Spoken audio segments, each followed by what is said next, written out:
días. Buenos días. Bienvenidos a lo que será el desarrollo de este programa académico de doctorado. Hoy convergen ustedes con diferentes grupos de doctorado. Están aquí o deberían estar, incluso sé que se van a conectar, los doctorados en ciencias forenses y criminalística, doctorado en ciencias jurídicas y el doctorado en Derecho y Relaciones Internacionales. Se preguntarán por qué están así. Bueno, porque tienen dos materias que son comunes y pues decidimos en la primera materia, de tal forma de que estén integrados y que haya más gente, poder colocarlo así y que el profesor pues también tenga contacto con la mayoría. Esas son las materias de epistemología, una materia fundamental en el desarrollo de cualquier estudio doctoral.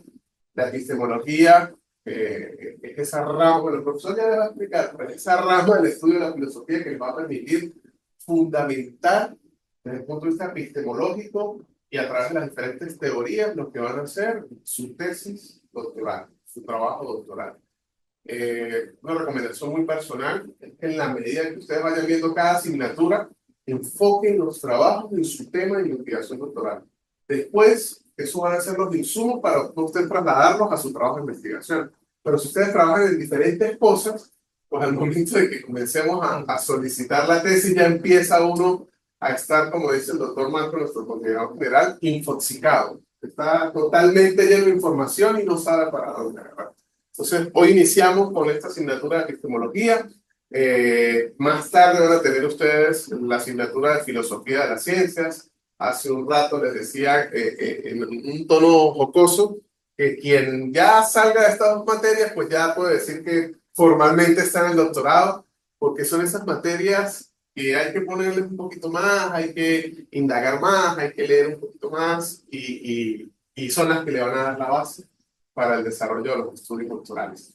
Está con nosotros el doctor José Moncada, el compañero de la Universidad Nacional Experimental del Táchira. Pues bueno, él también es egresado de INICIP, tiene una oportunidad en la carrera de Derecho, él ya se presentará, pero tiene una amplia experiencia en el desarrollo de asignaturas como la filosofía, como la epistemología, y pues es profesor de doctorado. Ahora dentro del equipo siempre diré que dentro de mi equipo siempre tienen que estar los mejores y pues tenemos uno de los mejores del estado en esto. Tuvimos la oportunidad recientemente de compartir espacios dentro del desarrollo del comité organizador del Congreso Internacional en Educación, en Transfronterización y en el Congreso Transdisciplinario en el marco de los 50 años de la UNED. Y bueno, siempre van a tener ustedes las mejores opciones del Estado, y lo digo con muchísimo orgullo, porque en el IESI no somos celosos, ni somos envidiosos en llamar a lo mejor y siempre sumar lo mejor. Bienvenidos a los que se están conectando, van a tener ustedes una compañera que está desde la República del Ecuador, y las clases son, tienen ustedes una clase en el Colegio de Abogados, la primera. Luego tenemos dos encuentros asíncronos, esto es por esta materia y todas las que vayan a tener. ¿Qué es un encuentro asíncrono? Bueno, el profesor coordina con ustedes alguna actividad, alguna asignación, el análisis de algún documento, el análisis de alguna jurisprudencia, una clase pregrabada, algún video o alguna participación a través del foro del aula virtual o a través del foro del WhatsApp. Eso lo decía el profesor. Esas son dos clases en medio. Se tiene previsto que durante esas dos sábados, pues ustedes puedan adelantar todo lo que son las actividades, y el cuarto sábado tendríamos la segunda clase, una clase presencial, ¿sí? Y ya no es en la sede del colegio, sino la segunda es arriba en el IESI, ¿ok? Esa es más o menos la dinámica que vamos a tener con todas las asignaturas. Por favor, cualquier duda la podemos hacer a través del grupo de WhatsApp, con toda confianza. Ahí está el profesor, están las autoridades, estoy yo de la subdirección, y pues cualquier duda lo vamos a apoyar. Les deseo desde ya el mayor de los éxitos. Sé que el doctor Javier Méndez, que es nuestro fundador, pues estaría orgulloso de ver que se estén desarrollando estos doctorados. Él lo soñaba y lo decía conmigo, ¿no? Yo veo en el colegio de abogados, los abogados estudiando los doctorados nuestros. Entonces, vaya ese homenaje para él el día de hoy. Bienvenidos al IESIC, su casa. Y bueno, profesor, son Muchas todos gracias. suyos. Bienvenidos a ustedes. Muchas gracias. Hasta luego. Pues estoy allá afuera. Está bien. Bueno, de verdad que es un gusto para mí compartir este momento con ustedes. Mi nombre es José Moncada. Soy profesor de Derecho y Relaciones Internacionales. Soy profesor de Derecho y Relaciones Internacionales. Soy profesor de Derecho y Relaciones Internacionales. Soy profesor de Derecho y Relaciones Internacionales. Soy profesor de Derecho y Relaciones Internacionales. Tengo una formación muy transdisciplinaria a nivel de pregrado, pues yo soy economista, soy filósofo, soy licenciado en educación y abogado, fue lo último que saqué junto con el IES. A nivel de maestría, pues tengo especialización en investigación, maestría en docencia virtual, en filosofía, pensamiento latinoamericano y doctorado en ciencia de la educación. Y tengo dos postdoctorados, uno en investigación y otro en educación. Mi experiencia en el área universitaria, pues ya son 15 años, ¿verdad? Que llevo trabajando a nivel universitario. Primero, pues tuve experiencia en la Universidad de Oriente, ¿sí? Estuve allí 8 años y luego logré el traslado para la Universidad Nacional Experimental del Táchira. Trabajo con ello en el área metodología y actualmente pues soy el coordinador de investigación en el área socioeconómico y cultural y soy uno de los fundadores del doctorado que está ahorita en la UNED de gerencia evaluativa y doy algunas clases allí y epistemología es una de las asignaturas que estoy allí. Y también colaboro con algunos postdoctorados de la red investigadora de la transcomplejidad en el área de filosofía. De por sí, de todos los de la formación que tengo, pues mi fuerte es esto, la epistemología, la filosofía y precisamente la investigación.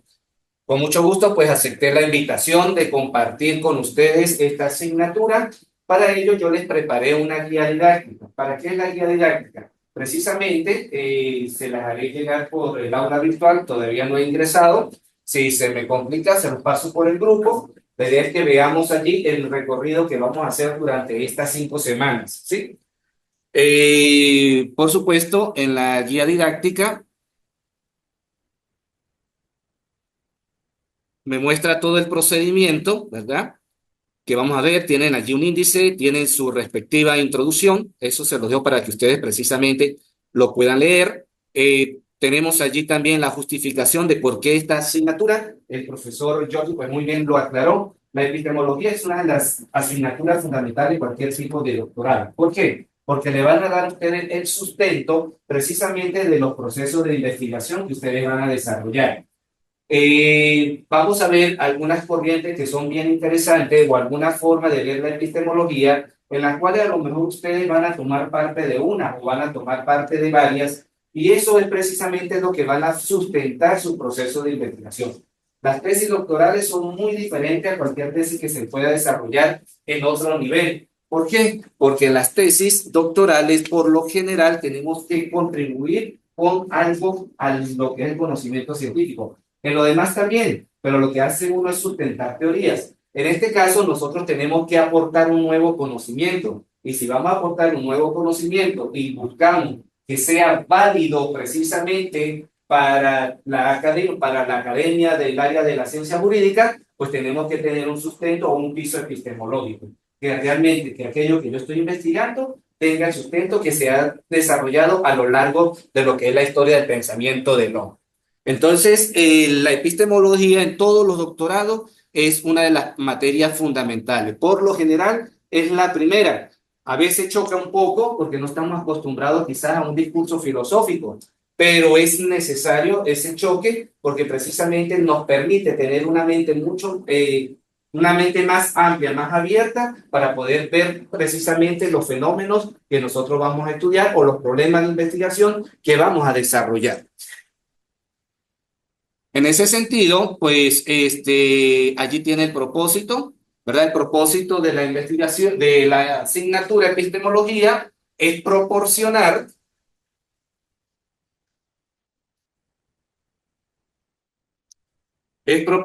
a los participantes de los programas doctorales de ciencia jurídica, derecho, relaciones internacionales, ciencia forense y criminalística, las herramientas conceptuales y metodológicas necesarias para comprender, cuestionar y construir el conocimiento en su respectiva disciplina de manera crítica y fundamental. Lo que les acabo de decir, perdón.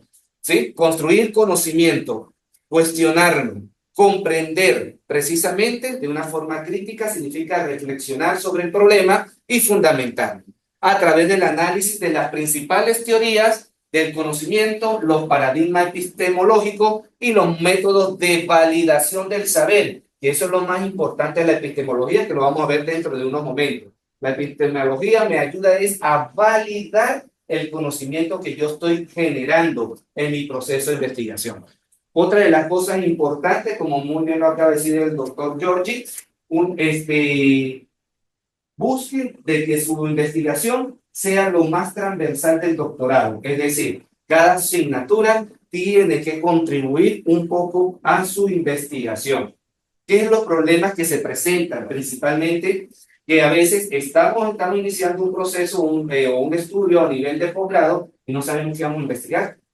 Tenemos quizás alguna idea, a lo mejor aquello, a lo mejor lo otro, pero también la intención de esta asignatura es que al menos tengamos una idea de lo que vamos a investigar para que a medida que vayan avanzando ustedes en su investigación, vayan ajustando precisamente esa temática o ese problema o ese objeto de estudio del cual vamos a abordar. ¿Ok?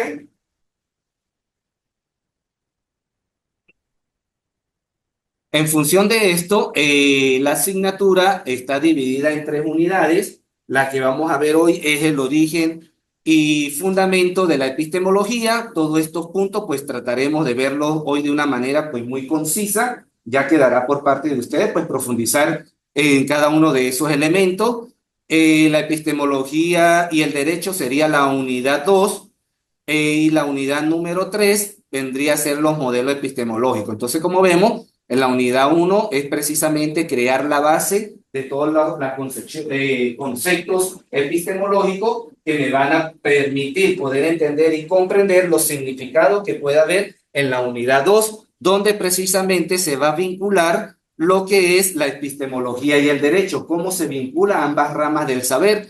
Y por último, pues vamos a entender y comprender cuáles son los posibles modelos de epistemológicos que podemos nosotros aplicar en investigaciones en el área del derecho, ¿ok? O de la ciencia jurídica, vamos a hablar de una forma más plural.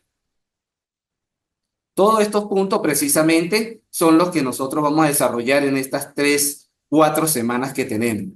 Es mucho material, sí es bastante material, pero precisamente cuando estamos en un doctorado vamos a estudiar, a prepararnos, ¿sí? Enfocarnos precisamente en eso y la lectura. Es muy importante la lectura dentro de los estudios doctorales y sobre todo más en el área del derecho como tal. En función de eso, pues aquí tenemos la ruta del aprendizaje, precisamente de cada una de las unidades.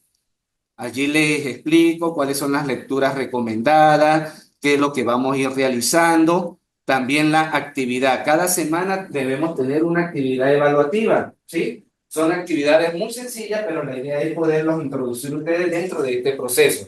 Por ejemplo, en la primera es un ensayo.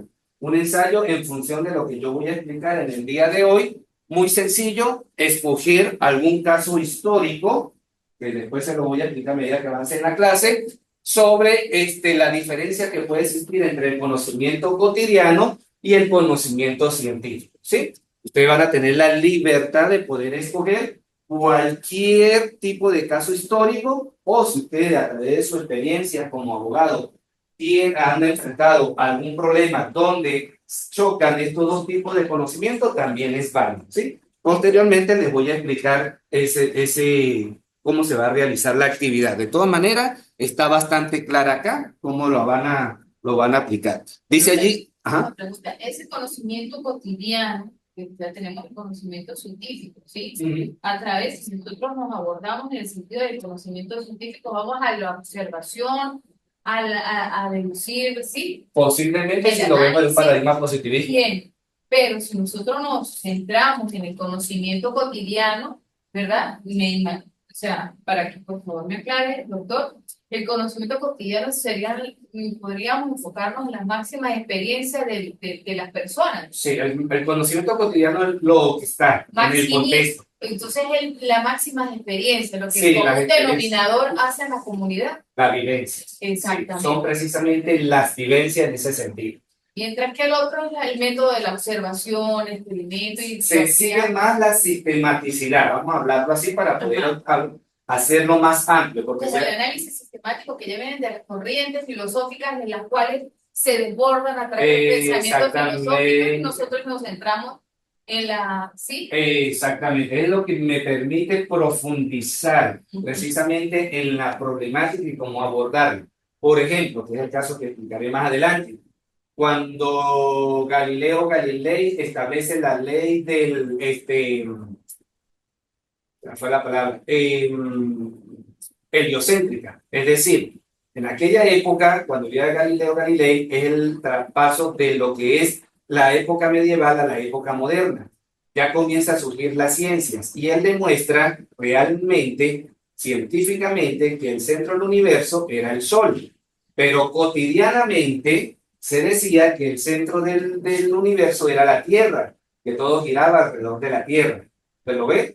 Entonces él demuestra la parte científica que no es así, sino que viene precisamente la teoría heliocéntrica, donde el Sol es el centro del universo, y allí hay precisamente un choque entre conocimiento cotidiano, que en los textos conocemos como conocimiento vulgar, pero ya ahorita se utiliza el conocimiento cotidiano y el conocimiento científico. Fue a un tribunal de la Inquisición, por supuesto, perdió, porque en ese momento todavía no estaba establecido todos esos lineamientos científicos, pero ahí es el primer choque. A eso es que me refiero, en este caso, el conocimiento cotidiano y el conocimiento científico. Y eso sucede siempre, cotidianamente, sucede en algunos aspectos que no sucede. En estos días, por ejemplo, de hace meses, como 3 o 4 meses, por acá se vio como varias luces y la gente empezó a decir, no, que eso es, son ovnis, que son ovnis, tomaron video y eso es ovni, eso es ovni, eso es ovni. Pero pasa y resulta que lo que se demostró era que estaba un cohete, había salido llevando un satélite y había una complementación de satélite y era muy claro, o se podía ver desde la Tierra, pero esa es la demostración científica. Pero la gente creyó que era ovni y se quedó de que eso era un ovni. No hay manera de que la noticia que se sacó precisamente explicara científicamente eso. Entonces, a eso es que me refiero. Esas son cosas bien interesantes que nos pueden permitir ver cuándo es un conocimiento cotidiano y cuándo es un conocimiento vulgar. Precisamente es la primera parte de evaluativa. ¿Por qué? Porque en un proceso de investigación yo tengo que determinar realmente lo que yo estoy observando es cotidiano o realmente tiene una científica. Exactamente. Por eso esa es la primera actividad. Adaptarnos a la diferenciación de ambos conocimientos para poder nosotros transitar dentro de un conocimiento propio para poder obtener. Exactamente. Entonces ese es el primer ejercicio, ¿sí? Bastante sencillo. El segundo, estamos trabajando sobre la epistemología del derecho. Ahí está cada una de las obras que pueden sustentar toda esta temática. Y aquí en este caso vamos a empezar ya a abordar la problemática, ese objeto de estudio. Eso ya yo se lo explicaré en forma síncrona, ¿sí? Con una primera revisión de esa idea que me está dando en la cabeza de lo que yo quiero realizar como tesis doctoral. Entonces me interesa si realmente es un tema, pues la única forma de comprobarlo es que yo tengo que buscar si han escrito sobre eso. Que han escrito científicos, sobre todo publicaciones que se hayan hecho en revistas científicas, ¿sí? Entonces esa es la segunda parte precisamente de la evaluación que vamos a realizar de esa idea que tengo. Voy a ver qué han dicho los demás, ¿sí? Y comienzo a hacer esa comparación. Ajá. Nosotros por lo menos, yo leí en la maestría, no, en una especialización que yo hice en la Universidad Libre de Colombia, Ajá. acerca del libro de La verdad y la forma jurídica de Michael Foucault. Ahí le especificaba. ¿De Michel Foucault? Ajá. De la parte de las ordalías, tipos de castigos. Ajá. Y sanciones disciplinarias que venían. En la historia de la sexualidad de quien habla, vigilar y castigar. Vamos, exactamente, el estado exactamente, las formas de castigar, la punibilidad, exactamente. Entonces, de ahí me parece pues sumamente interesante ese libro de La verdad y la forma jurídica de Foucault. No sé qué. Podría ser, pero vamos a ver, por ejemplo, en este caso, si vamos a iniciar un proceso de investigación, ¿qué se ha dicho de eso con respecto a casos reales? ¿Sí? Y para eso busco precisamente artículos científicos en revistas indexadas precisamente y del área de la ciencia jurídica, a ver qué se ha dicho sobre ese aspecto. ¿Sí? Vale. ¿Sí? También, por supuesto, allí hay una carga fuerte de filosofía del derecho, filosofía política. Entonces hay que buscar, ir ampliando esos elementos que están allí. Pero por allí creo que a una buena temática podemos ver situaciones que estén sucediendo, se puede aplicar lo que dice ese texto, en fin. ¿Okay? Por ahí se puede dar un primer inicio. Entonces esa sería una segunda actividad. Adelante. Muy bien. si necesita de esto. Ah, ok, sí, está bien. Cualquier cosa. Está bien, gracias. Ahorita cuando vaya el cambio de las láminas, estoy ahí para... Ya casi. Si quiere, no se sale. Y la tercera, ahí tenemos la tercera parte. Ya vamos a hacer una presentación, que es la última clase que vamos a compartir. Ya no soy yo el que va a estar acá al frente, sino ustedes van a exponer un poco, ¿verdad?, de las evidencias que han encontrado y más o menos darle una cara a ese posible proceso de investigación, pero ya con una fundamentación epistémica, que es lo que vamos a ver a lo largo de las 3 semanas. ¿Ok? Entonces, es más o menos el trayecto. Esas evidencias vendrían siendo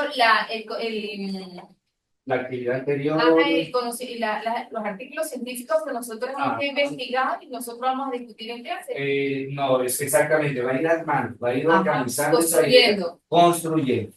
Y después en la clase, ya esa primera discusión va a tener una mayor profundidad, porque ya ustedes tienen que verlo con una visión epistémica, epistemológica. Entonces, ahí es donde comienzo yo precisamente a dialogar con ustedes, por aquí, mejor este autor, esto si va buena la idea, por qué no nos vamos por acá. En fin, es un diálogo lo que vamos a hacer nosotros precisamente en la última tercia. Aprovechar pues también, que no somos muchos, nos permite poder trabajar en conjunto y opinar unos con otros sobre cada una de esas primeras ideas, que no es la que se va a iniciar y se va a ir transformando a medida que ustedes van avanzando en sus estudios doctorales. ¿Ok? Entonces, esto es más o menos, esto yo se lo hago llegar, ustedes lo van a leer con cuidado, con detenimiento, igualmente por el grupo de WhatsApp. Ustedes tienen dudas, preguntan por allí, yo con mucho gusto pues les voy a dar respuesta a esas inquietudes. ¿Sí? Entonces, presentada hay otra cosa importante. Aquí es más o menos ensayo reflexivo, ensayo de exposición, 30, 40, 100%. ¿Ok? Eso lo van a tener ustedes allí. Y tienen aquí muchas referencias con sus respectivos links para que ustedes los puedan descargar precisamente y puedan ir armando su propia biblioteca. ¿Ok? Ahora sí, profe, listo. Creo que nos faltaba mucho. Sí, entonces, precisamente la epistemología es un área del saber demasiado amplio. Yo les traigo acá simplemente lo que ustedes necesitan para exclusivamente el área del derecho, ¿sí? De la ciencia jurídica, pero abarca muchísimo más. Una epistemología que yo pueda enseñar acá es muy diferente a una epistemología, por ejemplo, sobre la gerencia. Son elementos diferentes de abordar las realidades. Entonces, en este caso, el programa, la planificación, está dada exclusivamente con elementos que ustedes van a necesitar. Eso no implica que no puedan buscar otros y a lo mejor surjan en la discusión que tengamos acá o tengamos en forma asíncrona, surjan otros elementos interesantes para poder respaldar la información. ¿Ok? ¿Ahora qué hora es? Pásame la flecha y no. 9. Tengo dinero. Sigue allá, ¿Ah? tranquilo, sigue. Bueno, vamos a iniciar entonces con lo que es la epistemología, ¿verdad? Origen y fundamento. Aquí vamos a entender y comprender, vamos primero a aprender a diferenciar unas cosas. En algunos textos académicos encontramos que epistemología lo igualan a noxiología, lo igualan a filosofía de la ciencia, pero así resulta que no es así. Cada una tiene sus limitaciones o tiene sus límites también, pero de una forma muy frágil y a veces tiende a confundir. Entonces vamos a ver en primer lugar.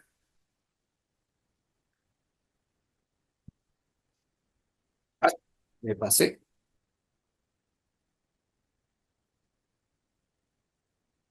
Vamos en primer lugar a diferenciar esos tres. ¿Qué es epistemología? ¿Qué es nociología? ¿Y qué es filosofía de la ciencia? ¿Ok?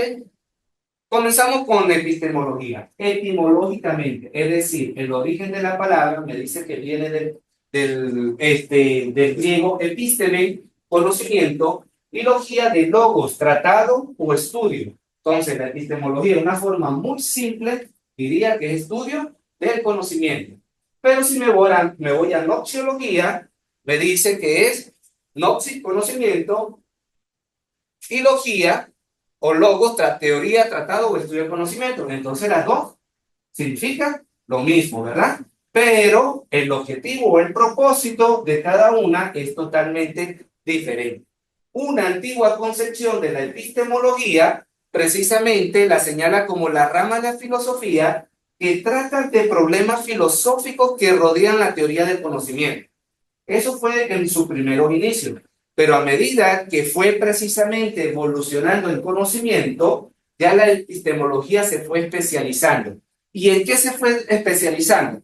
Principalmente en analizar y evaluar problemas cognitivos de tipo científico.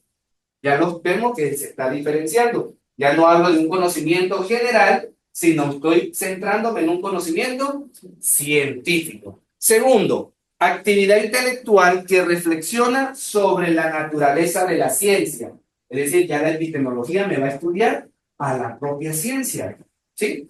Tercero, analiza, evalúa y critica el conjunto de problemas que presenta el proceso de producción del conocimiento científico. Es decir, el procedimiento con que se realiza o se produce el conocimiento científico es lo que estudia la epistemología. Entonces, acá actualmente ya la epistemología, el conocimiento que estudia, en pocas palabras, es el científico, no a nivel general, ¿ok? Entonces, ¿cuáles son los problemas que va a abordar la filosofía, la epistemología? Definición y caracterización de los campos científicos, la construcción de los términos teóricos de la ciencia, las concepciones metodológicas, las condiciones operativas y técnicas del proceso de investigación, la naturaleza de las leyes científicas, la relación entre aspectos teóricos y aspectos empíricos, la fundamentación del conocimiento y una parte muy importante, y la vamos a discutir hoy, la búsqueda de la verdad. ¿Ok? La ciencia busca demostrar la verdad con hechos científicos. Y eso es un término que tenemos que discutirlo hoy, porque precisamente en nuestra actualidad, precisamente ante el relativismo que vivimos, nuestra verdad ha sido tergiversada. Entonces, es uno de los elementos que vamos a estudiar. ¿Y cómo ahora se denomina verdad? Entonces, eso es lo que es la epistemología. Ahora, la nociología, en cambio, sí estudia el fenómeno del conocimiento, pero a nivel general. Ya no el conocimiento científico, sino todo tipo de conocimiento. En ese caso, pues precisamente explica la relación que se establece entre el sujeto y el objeto, ¿sí? Y los fenómenos y la situación objetiva, es decir, de cómo se produce el conocimiento. ¿Cuál es la posibilidad del conocimiento? ¿Es posible el conocimiento? ¿No es posible? El problema sobre el origen del conocimiento, la esencia del conocimiento, el problema de los criterios de verdad, que también lo vamos a ver hoy, y las formas de conocimiento. Entonces, me habla de un conocimiento más general, es un estudio más filosófico, más reflexivo. Y por último tenemos la filosofía de la ciencia, que sería la asignatura que ustedes van a ver posterior a esta, que busca, ¿verdad?, estudiar la forma concreta de la estructura lógica de la ciencia, es decir, su tratamiento, sus relaciones observables de la misma. ¿Cuáles son los problemas que reflexionan? Método, naturaleza y limitaciones de la ciencia. ¿Ok? Pero de la ciencia a nivel general, de los procedimientos que se da dentro de la ciencia, a diferencia de la epistemología, que siempre va a hablar sobre el conocimiento científico y cómo sustento el conocimiento científico. ¿Ok? Eso es importante tenerlo claro allí. En este caso, pues si vamos a hablar de epistemología, tenemos que tener dominio de estos tres términos: enfoque, paradigma y episteme.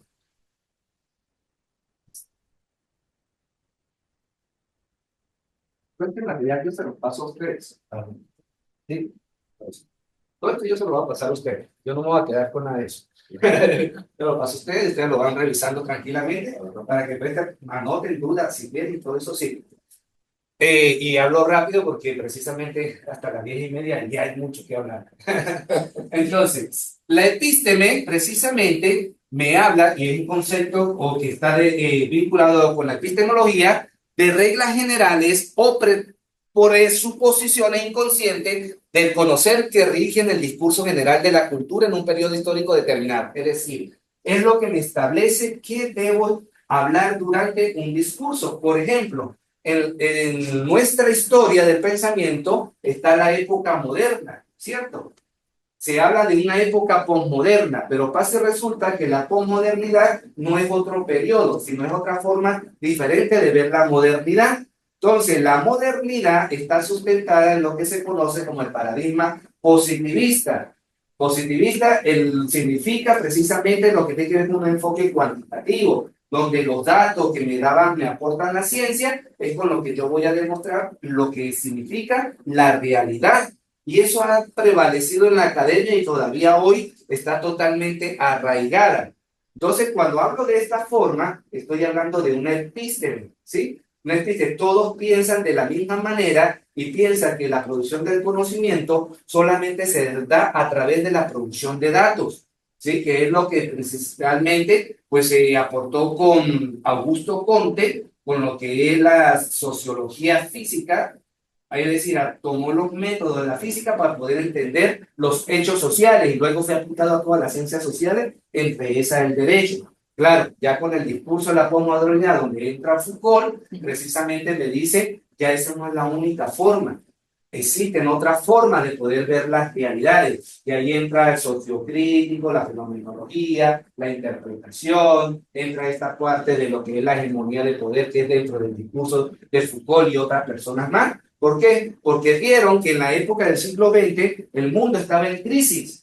Primera Guerra Mundial, Segunda Guerra Mundial, Primera Revolución Industrial, Segunda Revolución Industrial, la tercera que tiene que ver con la incorporación de la tecnología, calentamiento global, etcétera, etcétera, pero la ciencia no le da respuesta, porque está fundamentada en un solo discurso, que es el positivista. Entonces surgen todas estas otras formas de pensar y nos dicen, mira, esto tenemos que resolverlo, vamos a plantear caminos alternativos. Y surgen todas esas diferentes corrientes que se conocen como posmodernistas. Entonces, la epísteme pues, es un modo de pensar y conocer que le es específico al investigador. Es decir, cuando ustedes terminen epistemología, a lo mejor a ustedes les va a gustar uno de los modelos epistémicos. ¿Significa eso? Que ustedes van a pensar sus investigaciones a partir de allí. Por eso vemos investigaciones que hablan, no, que esto es solamente un enfoque cuantitativo, es porque el investigador siente que lo que le aporta este enfoque es suficiente para hablar su problema. Otros le hablan que un enfoque cualitativo, ese investigador ve en este enfoque la suficiente herramienta para poder abordar una problemática, pero ya también se están dando que no es suficiente. Y entonces ya se está hablando de enfoque mixto, se está hablando de complementariedad metodológica, se está hablando también de enfoque tecnológico. Entonces son cosas que la misma realidad, la complejidad de la realidad, nos está diciendo, mire, existen otras formas también de abordar las realidades, ¿ok? Pero por supuesto esto es bastante largo, bastante extenso para uno sentarse en esto acá. Voy con el paradigma, vemos el dibujito, ¿verdad? ¿Qué dice uno? ¿Y el otro? Bueno, es decir, simplemente me dice que el paradigma es el punto de vista que yo tengo sobre el objeto de estudio, pero no desde un conocimiento cotidiano, sino precisamente desde un conocimiento científico, que es lo que arropa un paradigma. Y entonces ahí es cuando entra el paradigma positivista, neopositivista, paradigma fenomenológico, o paradigma interpretativo existencial, paradigma sociocrítico, ya estamos hablando de paradigmas complejos, ya estamos hablando de paradigmas indigenistas, ya estamos hablando de acuerdo a ciertas realidades, pues ya se está estableciendo paradigmas. ¿Por qué? Porque es un grupo de personas que ven la realidad según esa visión. ¿Ok? Entonces, ¿está mal o está mal? ¿O aquel está mal? No. Cada quien tiene un punto de vista y precisamente eso es lo que nos permite hablar ya de complementariedad de paradigmas. ¿Sí? Y tenemos el enfoque. ¿Y qué me dice el enfoque del dibujito? Precisamente de toda la realidad, utilizo un solo lente para poder enfocar la vista en un solo aspecto de esa realidad. Y entonces tenemos enfoques teóricos y enfoque científico. El primero se ubica dentro de un conjunto de epístemes, que ya vimos acá, determinadas, propiciando la interpretación de la realidad, ¿verdad? Desde esa perspectiva. Es decir, de acuerdo a la formación que yo tengo, pues yo puedo abordar la realidad desde esa perspectiva. Tenemos acá 4 abogados y si planteo una problemática, a lo mejor cada uno tiene su visión de esa problemática. Y entonces en ese caso estoy hablando de un enfoque. ¿Lo ven? De eso trata precisamente el enfoque. Entonces, estos tres definiciones o conceptos son muy importantes para poder entender la epistemología. Ahora bien, ya entramos ya viendo esas concepciones generales, vamos a lo que es la génesis del conocimiento. ¿De dónde surge el conocimiento que nosotros manejamos actualmente? Nuestro conocimiento es se llama del mundo occidental. ¿Por qué? Porque tuvo un origen. La forma de pensar y nosotros construir conocimiento no es igual a otras culturas, como la civilización china, la hindú, la japonesa, la coreana, hasta de la propia latinoamericana. Nuestra concepción es totalmente diferente. ¿Por qué? Porque tuvo un principio, que es lo que llamamos el conocimiento occidental. Y ese principio precisamente se da con los presocráticos, en la búsqueda de la G. ¿Qué significa eso? Presocrático, un grupo de pensadores que vivían antes de Sócrates. En la época antigua, no ustedes sí escucharon Sócrates en la formación del derecho obligatoriamente. Sócrates así como Jesús divide la historia, Sócrates la divide también en el mundo antiguo, lo que es el pensamiento, antes de Sócrates y después de Sócrates. Entonces es importante estudiar lo de antes de Sócrates. ¿Por qué? Porque ellos buscaban el principio, o se conoce la G, es decir, el conocer de las cosas. En la época antigua, precisamente, y también en nuestras culturas no occidentales, se hablaba de dónde provienen las cosas. Era una interrogante que siempre surgía. Y entonces lo primero que se establecieron fueron los mitos, que representaban una verdad específicamente para esa comunidad. Hace tiempo veíamos nosotros la Ilíada y todas esas cosas, todos esos textos, y eso hablaba de la forma mitológica sobre de dónde provenía el conocimiento según los griegos. Pero llegó en un momento que, debido a la complejidad y evolución del pensamiento, se dieron cuenta de que no era suficiente con la mitología y comenzamos a utilizar la razón, y viene lo que se llama del mito al logo. El logo, el uso de la razón para entender las cosas. Y estos caballeros que vemos allí son los primeros que comienzan a reflexionar a través de conceptos abstractos de dónde proviene la realidad. Antes no estaban preocupados en sí, en qué significaba el principio, sino se conformaban con los mitos. Ahora no, eso debe tener una causa de dónde proviene. Y entonces tenemos a Tales de Mileto, Heráclito, Parménides, Anaximandro, Anaxímenes, Empedocles, Anaxágora, y Demócrito. Fueron nuestros primeros maestros en cuanto a cómo nosotros vemos actualmente la realidad, de cómo trabajamos nuestras profesiones. Todo depende y surge precisamente de estos que están acá. Por ejemplo, Tales de Mileto sostenía que el agua era lo fundamental y era el inicio de todas las cosas, porque a través de la experiencia, cuando él vivió en la ciudad de Alejandría, en el delta del Nilo, en Egipto, cuando venían los momentos de lluvia, se inundaba toda esa planicie. Pero cuando ya comenzaba, se iba acercando el verano, iba acercándose y iba saliendo las plantas. Y si iba subiendo las plantas, iban llegando animales. Y por lo tanto, estaba surgiendo recursos para la alimentación. Y entonces eso, que es una experiencia empírica, él dice, ajá, ¿y qué es lo que está sucediendo acá? Entonces determinó que el agua no como elemento físico, sino como elemento trascendental, ¿verdad? Era el que mantenía precisamente el origen o la vida. Y no nos podemos equivocar. O sea, a pesar de que no era físico, ni era biólogo, ni nada, nuestro cuerpo está compuesto en 80% de agua. Entonces, es una forma ya de razonar. Interesante. Después, Anaximandro me habla de que el principio de las cosas era algo indefinido. Él lo llama apeirón. Ese apeirón precisamente es una sustancia que está en cada una de las cosas. Y eso es lo que permitía poder conocer de que tal cosa es esto y tal cosa es esto. ¿Sí?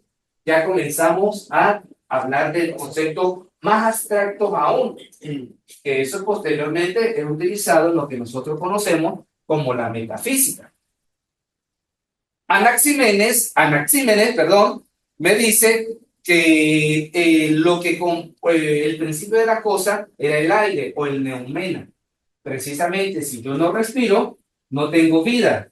Entonces, ese elemento, él decía, si los demás seres vivientes se mueven, es porque dentro de él hay algo que se llama neumena y es lo que le permite la vida. Y a partir de allí comienza la construcción del conocimiento. Como pueden ver allí, hay diferentes enfoques, diferentes puntos de vista de cómo precisamente ver de dónde se origina el conocimiento.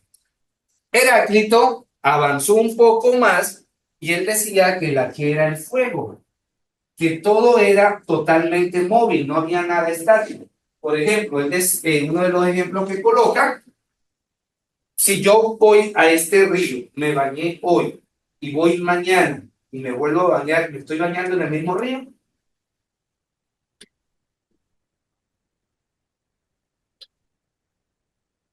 Vemos Heráclito lo que dice aquí.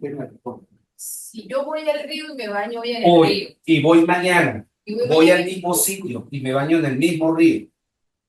¿Realmente me estoy bañando en el mismo río? Se baña en el mismo sitio, pero no con la misma agua. Exactamente. Eso decía Heráclito. Me baño en el mismo sitio, más el agua no es la misma. Por lo tanto, significa que el mundo se está presente, moviendo, se está constante movimiento. Exactamente. Entonces, por eso es que dice, todo fluye, todo fluye. Y a partir de allí, él dice, las realidades se transforman a través del fuego. Tomo un árbol, le prendo fuego, eso se me convierte en ceniza, ceniza en tierra, en fin, si llueve, se evapora, vuelve otra vez un ciclo, etcétera, etcétera. Bien interesante forma de pensar, como lo veían ellos, es decir, que comenzaron a reflexionar. Parménides, en cambio, es totalmente diferente. Parménides dice, niega totalmente lo que son los cambios. Y él dice que la realidad, es decir, el principio de las cosas, es algo fijo, lo que se empezó a denominar el ser. Es decir, que cada uno de los entes tiene una esencia en el cual lo hace ser lo que él es. ¿Sí? Y este fue uno de los principios en los cuales se fundamentó sobre todo Aristóteles para hablar de su metafísica. ¿Ok? Empedocles me habla precisamente ya de que el mundo está compuesto por 4 elementos: tierra, aire, fuego y agua. Y precisamente esa combinación que se da entre ellos, como él habla del amor y el odio, permitía precisamente las transformaciones que se daban en el mundo y de esa manera también pues generaba el principio de las cosas y para poder entenderla pues empezaba a generarse conocimiento. Anaxágora pues ya comienza a hablar que existen ciertas pequeñas partículas en nous, lo llama así, que posteriormente eso lo va a utilizar la fenomenología. Cuando ustedes vean métodos de investigación, que creo que es una de las asignaturas, se van a hablar de la fenomenología, ustedes se van a acordar. Precisamente se inicia con Anaxágora, que me empezó a hablar del nous, de esa cosa, que precisamente, o esas semillas, que estaban en constante movimiento, y ese constante movimiento, pues precisamente iba formando todos los entes, y a partir de allí se viene el conocimiento que termina de concretar precisamente en Leucipo y Demócrito, donde empieza a hablar de los átomos. No tenía un microscopio, no tenía ningún tipo de aparato, pero empezó a intuir con su razón de que los átomos componen gran parte de nuestras realidades y comienza la construcción del conocimiento y de allí comienza también los estudios de la física. Entonces, como pueden ver ustedes, sin tener ningún tipo de aparato, cosas que se han demostrado actualmente que existen. Hemos hablado de los 4 elementos, actualmente están ellos, la combinación de ellos produce ciertas cosas, ciertos fenómenos. Hemos hablado de los átomos, todos nosotros estamos compuestos de átomos, eso es una realidad que también está allí. Entonces, esa es la génesis de nuestro conocimiento, de la forma de ver nuestras realidades actualmente. ¿Ok?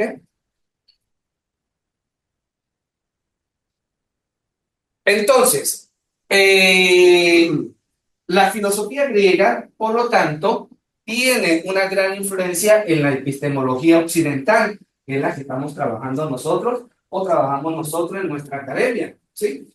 ¿Por qué? Precisamente porque los 3 grandes de esa época, como Sócrates, Platón y Aristóteles, contribuyeron a gran forma de nuestro pensar. Es más, existen conceptos actuales que provienen de Aristóteles y todavía son vigentes. Porque de los tres, Aristóteles fue el que desarrolló toda la ciencia.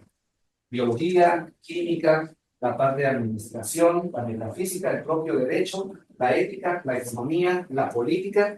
De todo eso escribió precisamente Aristóteles. Y muchos de los conceptos actuales, democracia, ese término viene de Aristóteles. Lo tenemos ahí, autocracia, de Aristóteles también. Entonces, bien interesante todo lo que ellos nos proponen, porque es a esta versión nuestra forma de pensar. Entonces, estos filósofos pues contribuyeron al desarrollo de conceptos fundamentales sobre el conocimiento, hablaron sobre la naturaleza de la verdad y hablaron de la relación entre sujeto y objeto y el método dialéctico. Sobre todo, Platón, de donde el conocimiento precisamente surgía, Platón y Sócrates surgían a través del diálogo. Entonces, Platón consideraba el conocimiento como una reminiscencia del mundo de la idea. ¿Qué es esto de reminiscencia del mundo de la idea? Para Platón existía un mundo perfecto, que era el mundo de la idea, cuya eje central era la idea del bien. Toda la idea que nosotros conocemos precisamente viene de ese mundo. Estoy hablando de una mitología precisamente de Platón. Entonces, reminiscencia significa a través del recuerdo. ¿Por qué? Porque Platón planteaba que precisamente el ser humano reencarnaba. Hasta que no llegara la sabiduría, el ser humano siempre iba reencarnando. Y a medida que iba reencarnando, el conocimiento provenía de lo que recordaba de aquel mundo de la idea. Por eso es que se habla de la reminiscencia de la idea. En cambio, Aristóteles fue un poco más empírico. Y él enfatizaba que el conocimiento empírico y el razonamiento lógico era lo que generaba precisamente el conocimiento. Desarrolló toda la ciencia, como también desarrolló la lógica, nuestra forma de pensar, y a partir de allí, pues también el desarrollo de toda la escritura, lo que nosotros conocemos de lingüística y todo eso. Todo eso proviene precisamente, sobre todo, de Aristóteles. La forma de cómo ustedes interpretan, o sea, cómo se interpretan las leyes, cómo se generan las leyes, todo viene de ese mundo. La hermenéutica, la mayéutica, todo. La mayéutica. La hermenéutica viene un poco después en la transición entre la época antigua y la época medieval, donde influye precisamente el cristianismo y tenían que interpretar los textos bíblicos. Y entonces surgieron los padres de la iglesia y empezaron a aplicar la hermeneusis. Y la hermeneusis es darle el verdadero sentido a lo que dice allí la palabra. ¿Por qué? Porque esa palabra fue construida con vocablo latino y vocablo griego, y para poder hacerlo tenía que entender el vocablo griego, el origen de la palabra, y ahí comenzaba el proceso de la hermeneusis. Posteriormente, ya en el siglo XX, ya comienza a hablarse de hermenéutica, pero viene de todo ese proceso. O sea que si nosotros nos retrotraemos en el sentido de, vamos a abocarnos en la criminología y en la criminalística, donde están los pensamientos críticos. Ajá. Precisamente hacen uso de todo este procedimiento. Para llegar a ese conocimiento, mire de dónde surge todo eso. De una forma acá muy arcaica, pero se fue especializando, porque en la modernidad, sí. ¿Por qué? Porque la modernidad que nos trajo la disciplinariedad, es decir, del derecho que ha surgido, ha salido de alguna manera la criminalística, ha salido otros aspectos del área del derecho. Exactamente. Entonces se ha ido especializando, pero ahora estamos en un problema.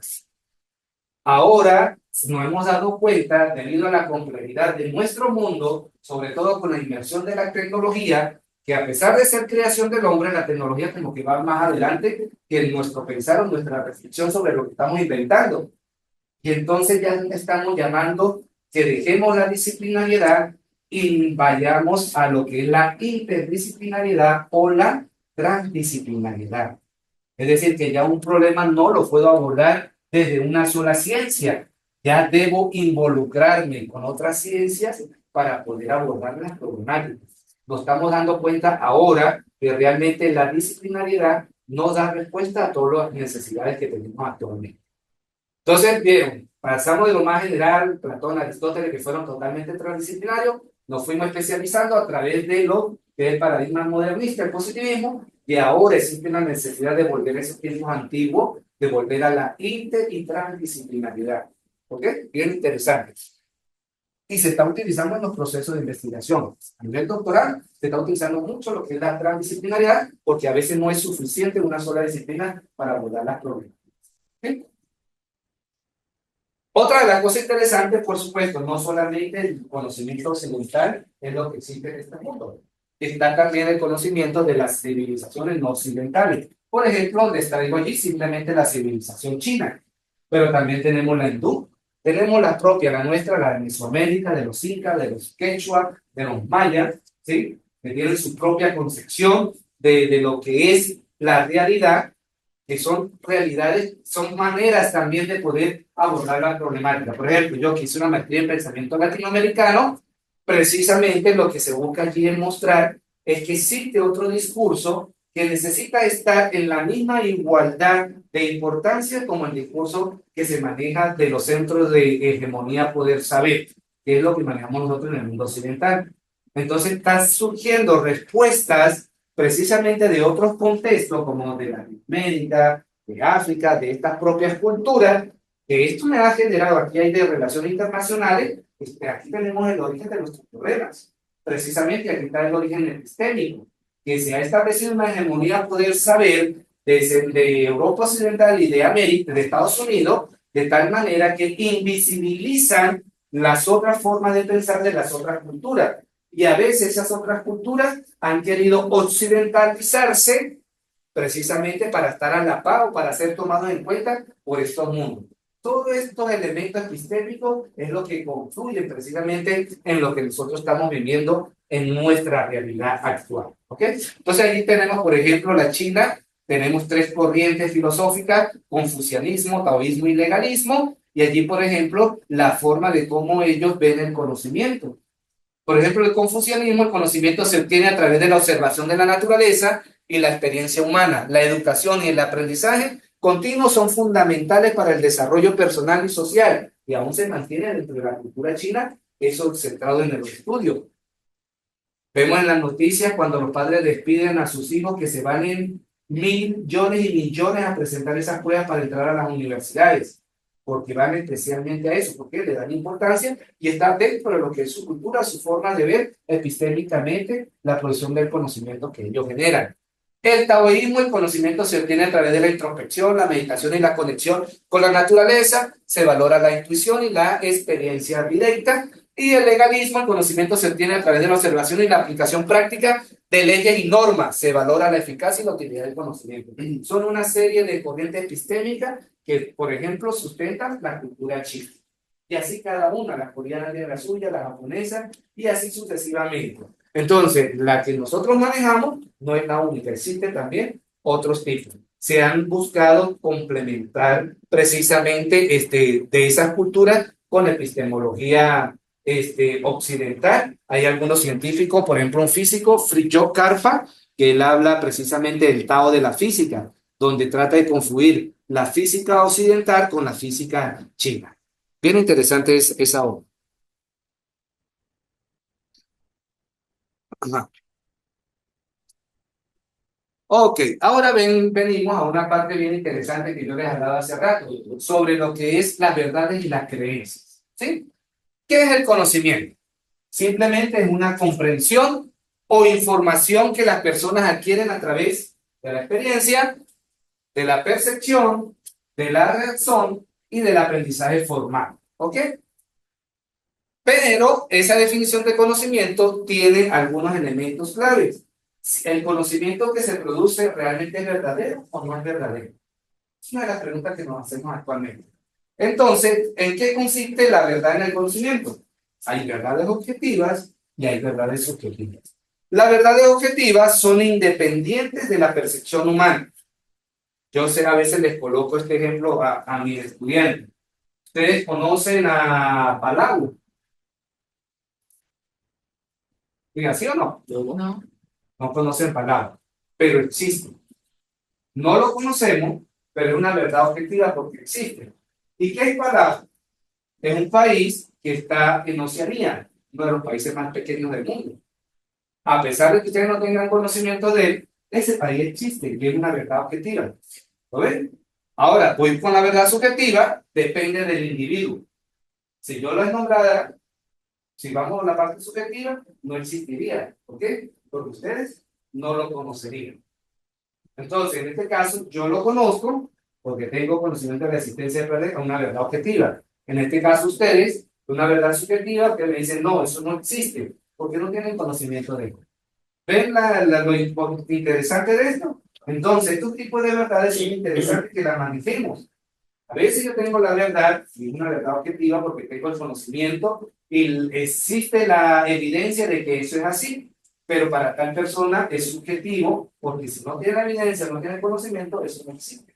Entonces, por eso hablamos de verdades objetivas y verdades subjetivas. Para poder entender la verdad, tenemos varias teorías. Una, la teoría de la correspondencia, la teoría de la coherencia y la teoría pragmática.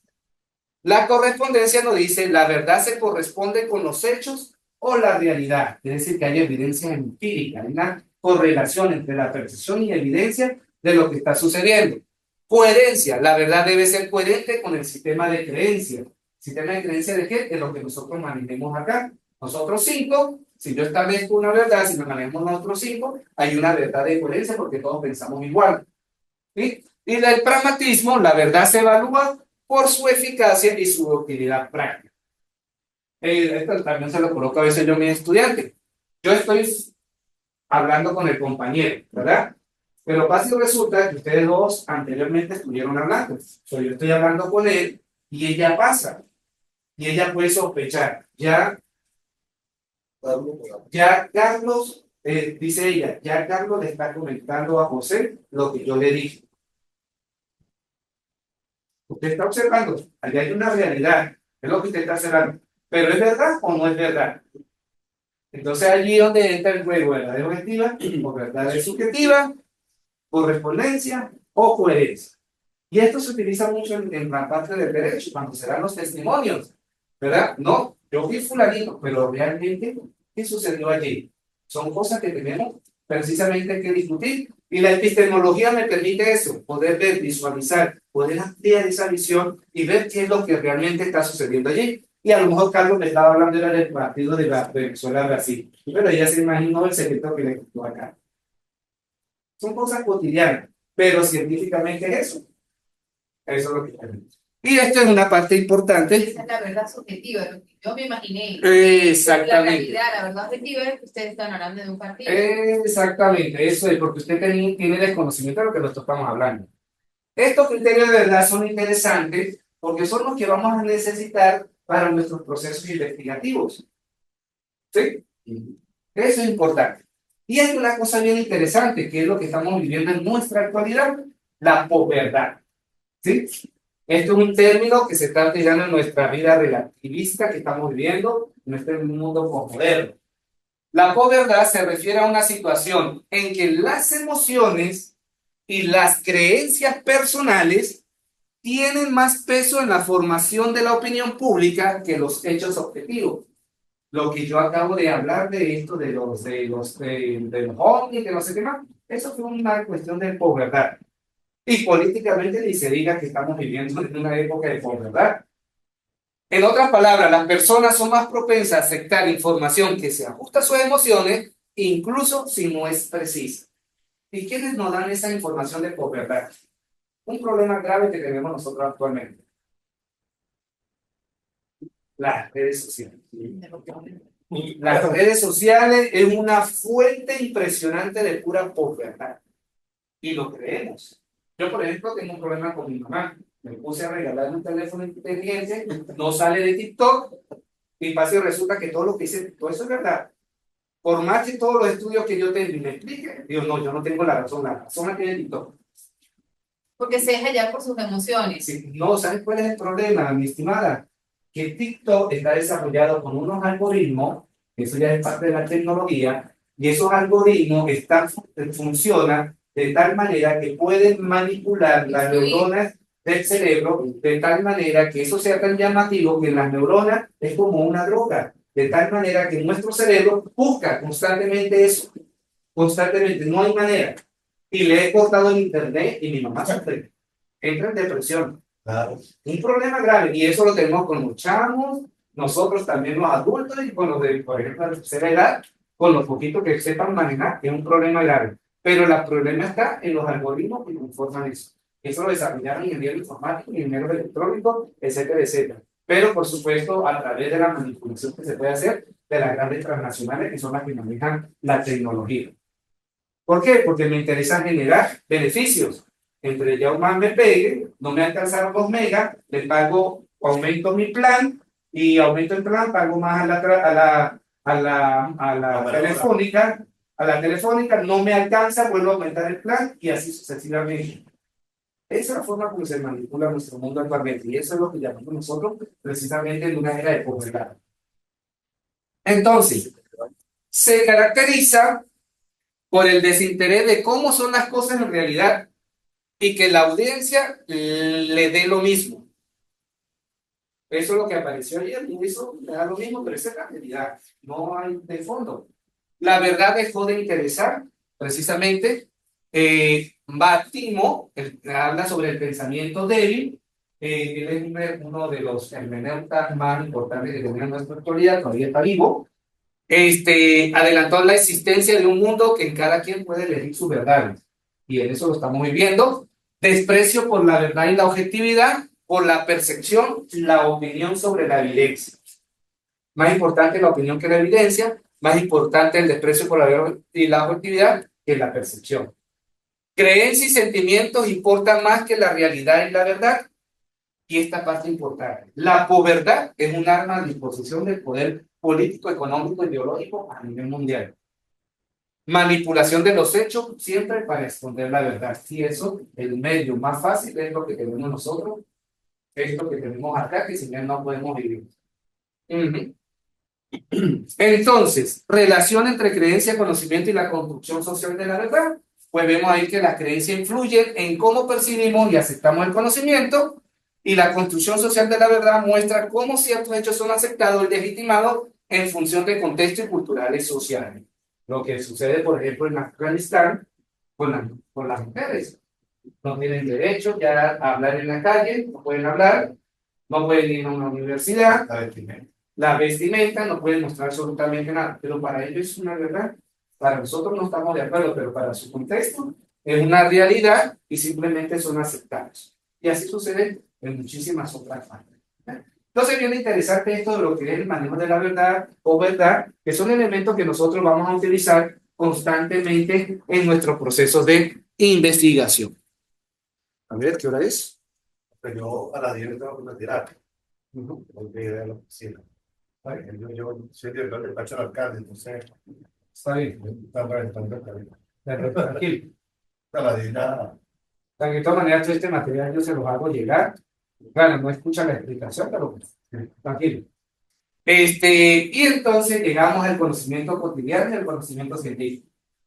¿Qué es el conocimiento cotidiano? Precisamente es aquel que adquirimos a través de la experiencia y la vida diaria. Como muy bien usted lo presentaba hace unos momentos atrás. Gracias. ¿Sí? Es esencial para la interacción y el entendimiento social. Es la manera como podemos entendernos. Y permite desarrollar habilidades prácticas. Imagínense ustedes que yo, con mi papá o mi mamá, yo hablara con estos discursos. No, imposible. Imposible, ¿verdad? No hubiera ningún tipo de comunicación. Exactamente. Entonces, allí el conocimiento cotidiano, como muy bien nos decía la compañera, es necesario. ¿Por qué? Porque es el que nos permite precisamente fluir entre las relaciones sociales.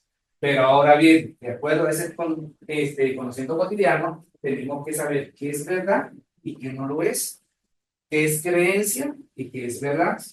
Y entonces ahí sí tenemos que usar nuestra lógica epistémica, que cuando estemos en un discurso, a pesar de un lenguaje cotidiano, demostrar que eso no es así, sino es de esta manera. Pero también depende del profesor del sitio donde uno esté, ¿no? Exactamente. La persona que uno esté hablando, porque, como usted lo dice, se pone a hablar uno con la mamá de uno, no le va a entender nunca. Exactamente. No, pero es que eso allá, háblame como se habla aquí cotidianamente. Sí, Van a decir. es que eso lo dice. No, y a nivel académico también. A mí me pasa. A mí de por sí en la UNED me llaman nerd, ¿no? Porque yo comienzo y comienzo a hablar. Vamos a ver así, empiezas a filosofar y la gente no le No, gusta no, filosofar. No, Entonces resulta que para usted poder llegar a un conocimiento mayor, tiene inexorablemente que filosofar. Porque una parte es la verdad objetiva, lo que tú estás diciendo, lo que se marca en el país, en la isla o en el sector parado, Ajá. que lo que es la realidad de la que Sí. la gente se deja llevar por las emociones y no ven esa parte pragmática de lo que son los procesos o la parte cognitiva. Sí, la parte racional, sí. Exacto. La parte racional. Por eso es bien interesante todas estas cosas, porque esto nos va a permitir en el proceso de investigación poder visualizar. Por ejemplo, yo asesoro en prácticamente investigación en todas las áreas. En pregrado te doy clase a unos muchachos de ingeniería. Yo no soy ingeniero, pero esta formación me permite poder abordar sus problemas. Y excelente. Es más, por ejemplo, ahorita me enseño investigación con inteligencia artificial. En vez de copiar pegar, entonces le estoy dando el verdadero uso de la herramienta artificial. Estoy aplicando este semestre y los muchachos están súper fascinados. Sí, porque si ya no se usa la parte del control C y el control B, vamos a decir Ajá. así, de corte y pegue, y se utiliza los conectores, Ajá. porque ya quedan, vamos a decir, un poquito descartados, Ajá. se establecería que la parte de ChatGPT, de la parte donde se pone la inteligencia artificial a desbordar ese conocimiento práctico y a visualizarlo. O a hacer la parte base, que es lo que más cuesta, ¿verdad? Y después de esta parte base, vamos a empezar ahora sí. Yo como humano, ¿qué voy a alimentar acá? ¿Qué entiende y qué no entiende? ¿Qué es lo que está vacío? Ahora sí viene mi parte, viene mi contribución. Ese es el trabajo que hay que hacer precisamente con la inclusión de la tecnología, sobre todo lo que trabajamos con muchachos, adolescentes. Precisamente esto, sí, buenísimo, pero vamos a darle buen uso. Esto es pura inteligencia artificial. ¿Es importante informar? Sí. ¿Por qué? Porque la IA hace algo que yo no sé. Yo no puedo leer 1.000.000 de artículos en un segundo. Es imposible. Pero eso sí me lo hace la IA. La IA me busca información en todas las redes y me hace mi resumen. Ya es un soporte, ¿verdad? Un software, algunas. Ajá. Algunas, pero depende del prompt y de la interrelación que usted hace con el chat. Él le va dando la información que usted va a necesitar. Entonces uno lo que va haciendo es, vamos a, ya terminamos, vamos a esta herramienta me ayuda a esta herramienta me ayuda a esta. Pero es para darle el buen uso, es que eso es lo que tenemos que hacer y movernos dentro de esto. Y ahí está el conocimiento científico precisamente y es lo que nos permite eso allí. Doctor, Entonces, una pregunta. Aquí delante de mi compañero. Ajá. Si nosotros vamos a realizar un tipo de ensayo, ¿verdad? Vamos a decir así, reflexivo, porque es la opinión que yo voy a emitir, es mi verdad subjetiva. Vamos a hablar epistemológicamente. ¿Cómo podríamos nosotros, los 4 estudiantes ahorita, los 4 participantes, enfocarnos de la inteligencia artificial para nosotros desarrollarlo y no aplicando aquel control C y control B que la gente dice, no, indiscutiblemente lo aplican y lo establecen a través de conectores? a través del diálogo que tú vas a tener con el chat. Es un diálogo entre tú y el chat. Por lo general, por ejemplo, supongamos, Ajá, conocimientos cotidianos. ajá, El chat puede colocar cualquier cotidiano. ajá. Pero en cambio, si yo coloco en el prompt, actúa como un estudiante de doctorado en ciencias jurídicas, ¿verdad? En ciencias jurídicas, y expone o describe brevemente, extensivamente, sobre el conocimiento cotidiano, pero a su vez tienes que establecer la fuente de información de dónde estás obteniendo los datos, etcétera, etcétera. Entonces comienza esta relación. Al final le digo, ¿entendiste la tarea? Eso es obligatorio. Ella te va a responder, sí respondí la tarea. Tú lo que me estás pidiendo es esto. ¿Estoy claro? Sí, estás claro. Dame la respuesta. Me dio la respuesta. Leo. Y no entiendo esta idea. Te escribo, no entiendo esta idea. Y sigue allí. Y ahí está el proceso. Eso me lo da la IA, pero yo tengo una idea clara. En la parte académica, si usted me trae un ensayo y no tiene un sustento referencial, una cita o algo, entonces yo entro en duda de qué fue lo que usted me especificó. ¿Realmente es suyo o no es suyo? Entonces, leo y los vacío los tengo yo como profesional, porque quien está observando el problema soy yo, no la inteligencia. O sea, te da ciertas orientaciones, pero yo como investigador tengo que sustentar toda esa información. Atrás de mi opinión. Vamos a decir si No, de a lo que través de yo- su conocimiento. Porque lo si que yo- hablamos de su opinión, entonces me quedo en verdades subjetivas. Entonces, mejor a través de su conocimiento. de lo que usted tiene como profesional del área, ¿sí? Del área, entonces se va alimentando esto sí, esto no es así, esto lo cambio, esto lo transformo, etcétera, etcétera. Es un diálogo que hay aquí, es un diálogo. Eso es importante con el uso de la tecnología. Ujú. Y por supuesto, no todas las herramientas ya son perfectas. Lo más perfecto es ChatGPT 4. Es lo más perfecto. Entonces, pero allí, aquí no, no estamos hablando por los dos. Ujú. Entonces, son cosas que hay que saber, estamos en ese mundo. Entonces, es mejor enseñar a los muchachos cómo usarla correctamente y nos ayudamos. Son herramientas de apoyo. Son herramientas. Pero ¿qué es el problema que teníamos? Copia y pega a los muchachos, copia y pega a los muchachos, copia y pega a los muchachos. Y eso no, ahí uno ve fácilmente porque no hay conectores, no hay esto. En este caso, pues hay aquí, hay inteligencia, por ejemplo, que yo puedo agarrar su trabajo, yo lo paso por una inteligencia y me dice qué tanto humano es o qué tanto artificial es. Entonces, aquí yo puedo determinar. Lo que pasa es que comúnmente me he dado cuenta que a los muchachos de preposgrado no les enseñan esa parte del conector. Deberían enseñar, debería haber una unidad curricular que enfoque básicamente para que ellos sepan, no aprenden. Claro, ¿cómo tú aprendiste tú? ¿Cómo aprendimos nosotros? Con el ensayo-error, trabajando, estudiando, leyendo. Pero los demás no. Eso lo enseñan en primaria. Lo que pasa es que no le permitamos atención. No, exactamente. No le damos presión. Sí. Exacto. Eso nos enseñan nosotros en primaria, Pero secundaria. Pero no lo. Al inicio de cada carrera vemos lenguaje y comunicación. Exactamente. En fin. Pero es que todo depende del interés que tiene cada persona. La tecnología nos ha servido para mucho, pero también nos ha dado muchas desventajas. O sea, hemos ganado muchas cosas y hemos perdido muchas cosas. Tiene su propio control. Sí, exactamente. Entonces, el conocimiento cotidiano puede ser legítimo. Una pregunta que nos podemos hacer. Sí, puede ser legítimo. Sí, porque precisamente nos permite la adaptación a contextos específicos. Por lo menos yo soy deportista y con ello no puedo hablar, pero sí me adapto a las cuestiones del deporte, del lo común, de lo que se puede hablar. Entonces es importante el conocimiento cotidiano, pero siempre y cuando para una sustentación de una investigación, ahí sí tenemos que tener cuidado, ¿sí? Tenemos que tener mucho cuidado, cada cosa que vamos a exponer en un proceso de investigación tiene que estar bien sustentada, ¿ok? Aunque carezca de rigor científico, no deja de ser válido para la vida diaria por la influencia cultural y tradicional que tienen este tipo de conocimiento. ¿Cuáles son los problemas que está confrontando la epistemología actualmente y que está muy arraigada precisamente con la área con la que nosotros manejamos de las ciencias jurídicas? En primer lugar, el problema del escepticismo. ¿Podemos conocer algo con certeza?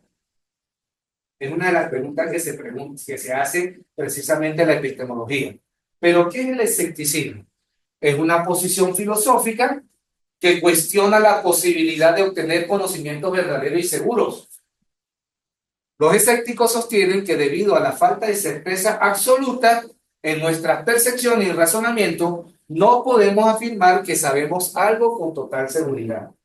Entonces los escépticos no creen en lo que se nos muestra o lo que vemos en nuestra realidad, estamos escépticos. Y entonces se hace la pregunta, ¿podemos conocer eso con certeza?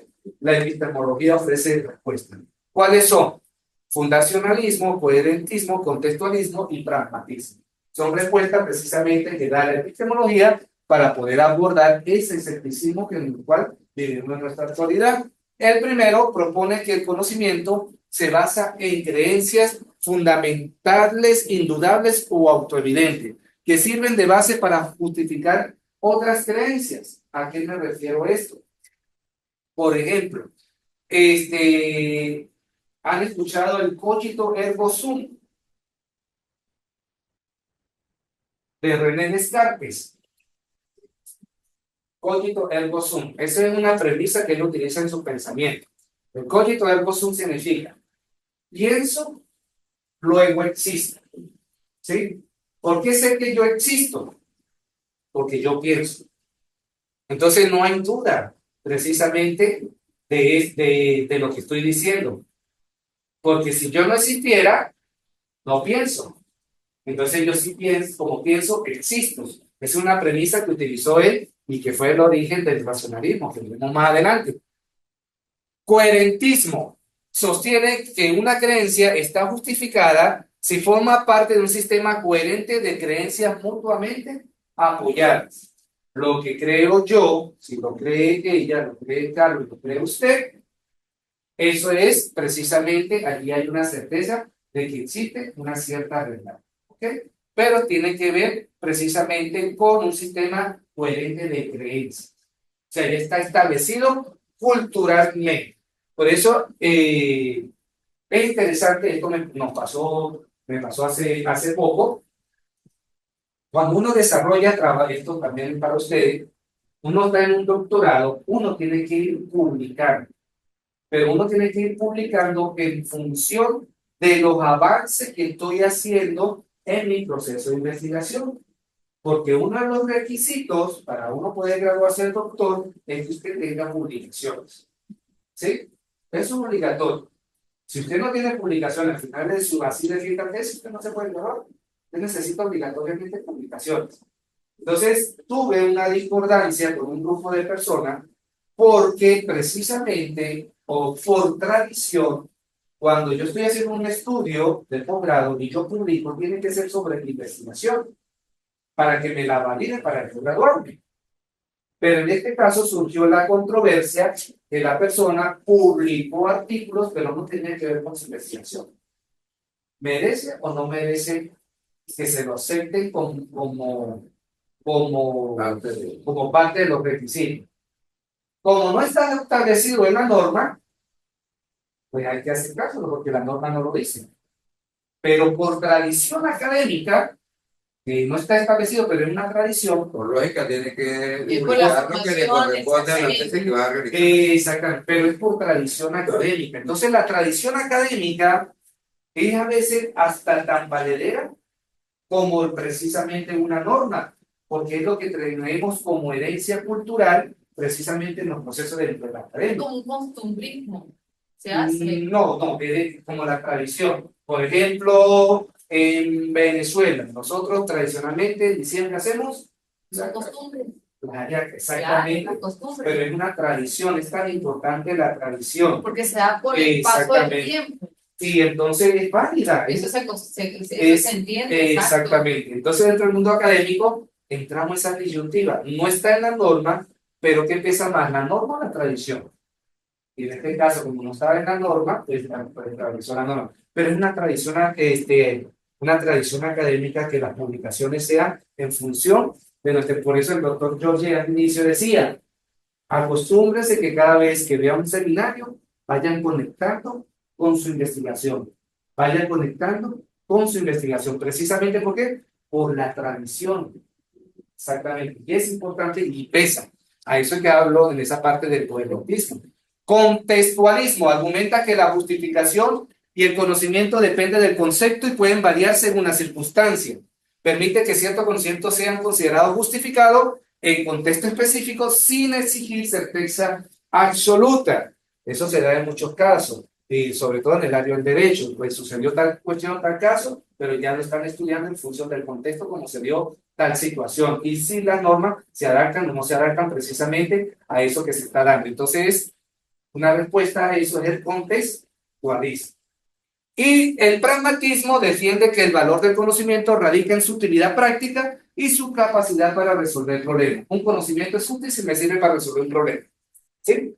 Y entonces, esos son 4 corrientes o respuestas para poder hablar si podemos conocer algo con certeza o no, o sin certeza. Esa parte del pragmatismo nosotros la podemos enfocar, doctor, dice la utilidad práctica a través, podemos enfocarlo a través de las sentencias, porque es la utilidad que han dado y entonces esas sentencias por analogía se aplican en un caso de cuestión. Eso es la parte pragmática. De por sí el pragmatismo es la única corriente filosófica que ha surgido en América, en Norteamérica. ¿Sí? Y es la corriente y el paradigma que maneja toda la sociedad americana. Tú eres útil en Estados Unidos, depende de la utilidad que tú tienes como ciudadano. Si tú no eres útil, no vales nada. Es el problema que tenemos ahorita con este discurso que está generando, por ejemplo, Trump. Todo eso, si ustedes lo visualizan desde el pragmatismo, ahí está, fue claro ayer o antes de ayer. Si un inmigrante llega y estudia 3 y 4 años en una universidad y se prepara, es un ciudadano útil. Eso es pragmático. Pragmático. Y eso es lo que se maneja en la sociedad norteamericana. ¿Sí? Y por supuesto, eso pues se ha proyectado, en este caso, por ejemplo, en la sentencia, exactamente. Y es un enfoque pragmático que se maneja allí. Eso es esa es la forma de manejar la epistemología, como usted lo acaba de decir. Identificar estas diferentes corrientes en diferentes aspectos de los cuales nosotros estamos abordando en nuestras áreas de estudios. Otro problema que tenemos en la epistemología actualmente es la epistemología de la ignorancia. ¿Qué significa eso? Se enfoca en la producción, mantenimiento y consecuencias del desconocimiento. Investiga cómo y por qué ciertas formas de ignorancia son estructuralmente fomentadas y sostenidas en diversas sociedades. Eso lo estamos viendo nosotros mucho en Latinoamérica, es bastante fuerte. Yo leo esto y se me eriza la piel porque es lo que estamos viviendo. Entonces, un problema que está enfrentando la epistemología de la ignorancia. ¿Por qué se le llama epistemología de la ignorancia? Porque estoy tratando, es porque se llevan lo que mantienen, lo que es la hegemonía de los medios de comunicación y todo eso, trata de llevar estos elementos precisamente a que sea y se constituya como un deber ser dentro de la sociedad. Tenemos la ignorancia activa y pasiva. La activa se refiere a la producción y mantenimiento intencional de la ignorancia. Esto puede incluir esfuerzos deliberados para ocultar información, desinformación o negar conocimiento. Medio de comunicación de Venezuela. Totalmente. Amarillista. Exacto, amarillista. Entonces, como pueden ver, existen varios elementos con los cuales nosotros podemos entender y comprender nuestra realidad con sustento. ¿Sí? Ya no es un conocimiento cotidiano. No, están ocultando la verdad, no es mentira. No, mire, pero es que existe, por ejemplo, la ignorancia activa, existe la ignorancia pasiva, para poder explicar bien dentro de un buen entorno estas cosas que se están dando. Ignorancia pasiva es la ignorancia que surge por la falta de acceso a información o por el simple hecho de no haber sido expuesta a ciertos conocimientos. Eso también se puede dar dentro del derecho cuando se dan discutiendo casos. Hay cosas que se ocultan porque precisamente no pueden dar la base. Y entonces estoy en una ignorancia Claro, porque pasiva. tienen una falta de información. Exactamente. Entonces, epistemológicamente, eso se llama ignorancia pasiva.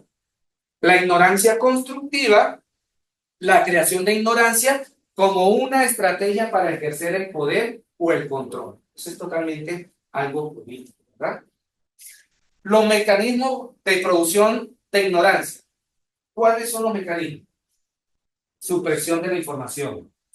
No doy la información totalmente real. Verás. Desinformación. Informo lo que no me corresponde. Falta de educación. Es otro de lo que precisamente nos lleva a eso. Y segregación de conocimiento. Solo aquel conocimiento que me pueda ser útil de acuerdo al contexto en el cual yo estoy trabajando. Yo no soy político, pero pareciera que esto se hablara de alguien, de foco. Yo no soy político, no soy. No, tampoco lo coloqué con esa intención. No, pero pareciera Sí. como que todo se fuera, la ignorancia. Pero es algo necesario porque ustedes están estudiando un doctorado Claro. en ciencias jurídicas, derecho y relaciones internacionales y ciencias criminalísticas. Entonces, esto es un elemento de la epistemología sumamente importante porque ustedes van a trabajar sobre el deber ser. Sobre el manejo de la verdad, la búsqueda de la verdad. Exactamente. Más nada, usted llega al contexto, cómo sucedieron las cosas, vamos a hablar en ciencia forense, cómo se dio, vamos al contexto, bueno, esto fue en tal fecha, y se evalúa si fue una verdad objetiva, sale a la luz. Y la libre expresión, o sea, que la persona se deje, Exactamente. exponer la verdad que para él es la verdad, ¿no? Y Pero si usted usted está ocultando algo, Claro. estoy entrando en el epistemología de la ignorancia. ignorancia.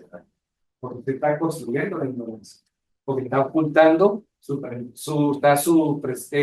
hay supresión de información.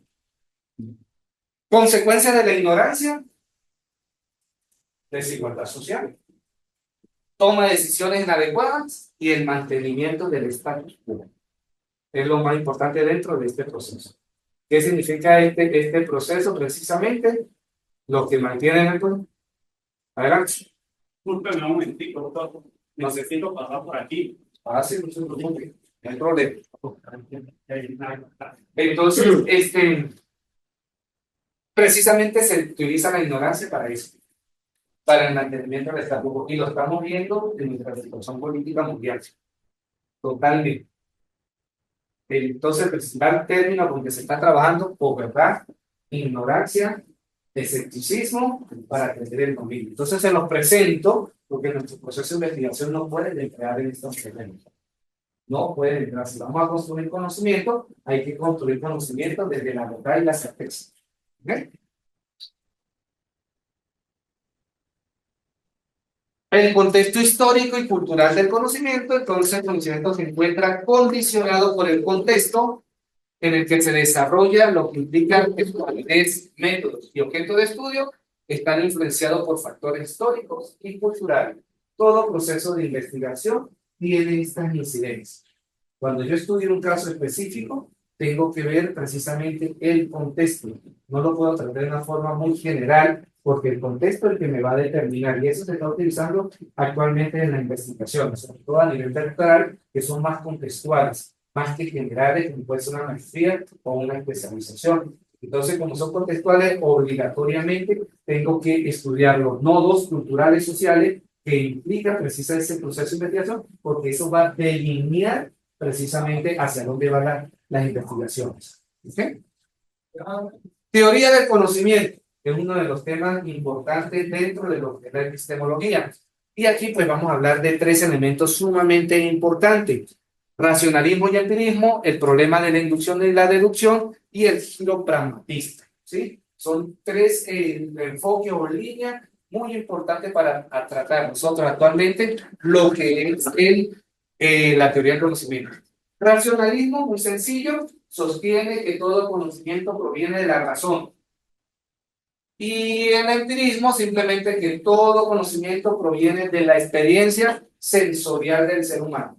Los autores que tenemos allá pertenecen a la época moderna, Descartes, Locke. Eso es algo que se desarrolló en los modernismos. Racionalismo, empirismo. Eso también tuvo una causa política, hubo guerra, la guerra de los 100 días entre Inglaterra y Francia, tenía que ver con esto, porque el racionalismo es francés, es continental. René Descartes fue el que promulgó precisamente ese pensamiento. Los ingleses tenían esa controversia política que hubo en ese momento, en la guerra de los 100 días. No estoy de acuerdo con esa forma de pensar de René Descartes, y entonces me voy por el empirismo. John Locke, David Hume, precisamente crearon esos postulados. Y estos dos postulados, que se fundamentan en lo que anteriormente hablamos de Platón y Aristóteles, uno más idealista, el otro más realista, se fueron caminando y fueron perfilando todo el pensamiento occidental. Hasta que llegó un momento, una persona llamada Immanuel Kant, que unió, que lo vamos a ver un poquito más adelante, unió ambos pensamientos, que realmente ni el racionalismo tenía toda la razón, ni el empirismo tenía toda la razón. Para yo generar conocimiento necesito algo de eso. ¿Okay? Lo vamos a ver más adelante. El problema de la inducción y la deducción es muy importante dentro de los procesos de investigación, que tiene que ver con la validez de los métodos de racionamiento. La inducción, me dice, se generaliza a partir de casos específicos, que es el empirismo. Parto de hechos particulares y voy generando precisamente teorías. ¿Conocen la anécdota de la teoría de la gravedad? ¿No la recuerdan? Isaac Newton. ¿Se acuerdan? Bueno, dice la leyenda que se ha estado debajo de una mata de árbol y cayó la manzana. Ese hecho particular permitió el desarrollo de la teoría de la gravedad. Si sucedió con una manzana, ¿qué pasa con otra, con otro y objeto? Y él fue deduciendo, aplicando la física, la matemática, etcétera, etcétera, y dedujo precisamente la teoría de la gravedad. Y eso es que estamos hablando de la inducción. ¿Ok? La deducción, razonar desde premisas generales a casos específicos. Parto de teorías Y yo lo que busco es demostrar si esa teoría se da en un contexto específico, que es lo que se hace con los estudios de maestría. Parte de teoría establecida por cualquiera de las áreas de la ciencia del saber y quiero ver si esa teoría se demuestra en un contexto específico. ¿Lo ven? Son direcciones diferentes. La inducción de lo particular a lo general y el otro de lo general a lo particular. Y eso está relacionado precisamente con el racionalismo. La deducción más con el racionalismo, la inducción más con el empirismo. Y eso es lo que ha establecido y ha marcado toda nuestra academia en los procesos de investigación. Y el giro pragmatista, con John Dewey y William James, el conocimiento como práctica y acción. Enfatizan el conocimiento como algo práctico y en constante evolución, definido por su utilidad en situaciones reales. Seguimos insistiendo, ellos van por la parte de la utilidad del conocimiento. Si me sirve para algo, es útil.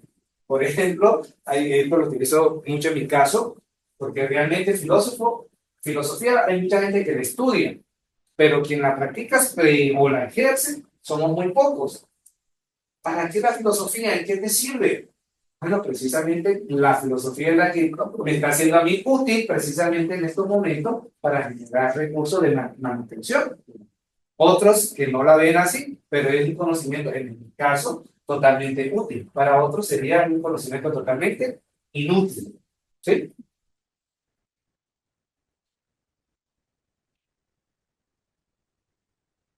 ¿Se quedó pegado?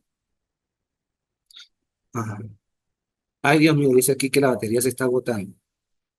Vamos a decir más tiempo. Ya, necesita. Sí. Y entonces viene la casi parte final. ¿Cuántos minutos me quedan? Antigua Grecia, que ya lo que comenzamos, que comenzó todo ese proceso con los presocráticos, todo lo que hemos discutido hasta el momento, y Kant, que es el cierre como del. Él es uno de los. En el pensamiento filosófico ha tenido grandes genios que nos han establecido la forma correcta de pensar. Platón y Aristóteles fueron los primeros.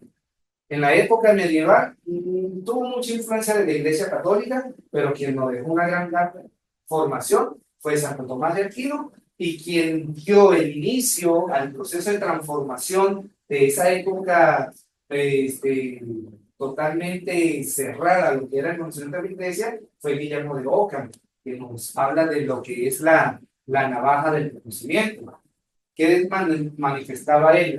En la época medieval había una discusión entre los universales y los particulares, que eran los términos para poder entender las realidades. Como se utilizaba mucho lo que es la metafísica para poder entender la existencia de Dios, hablaba mucho de universales.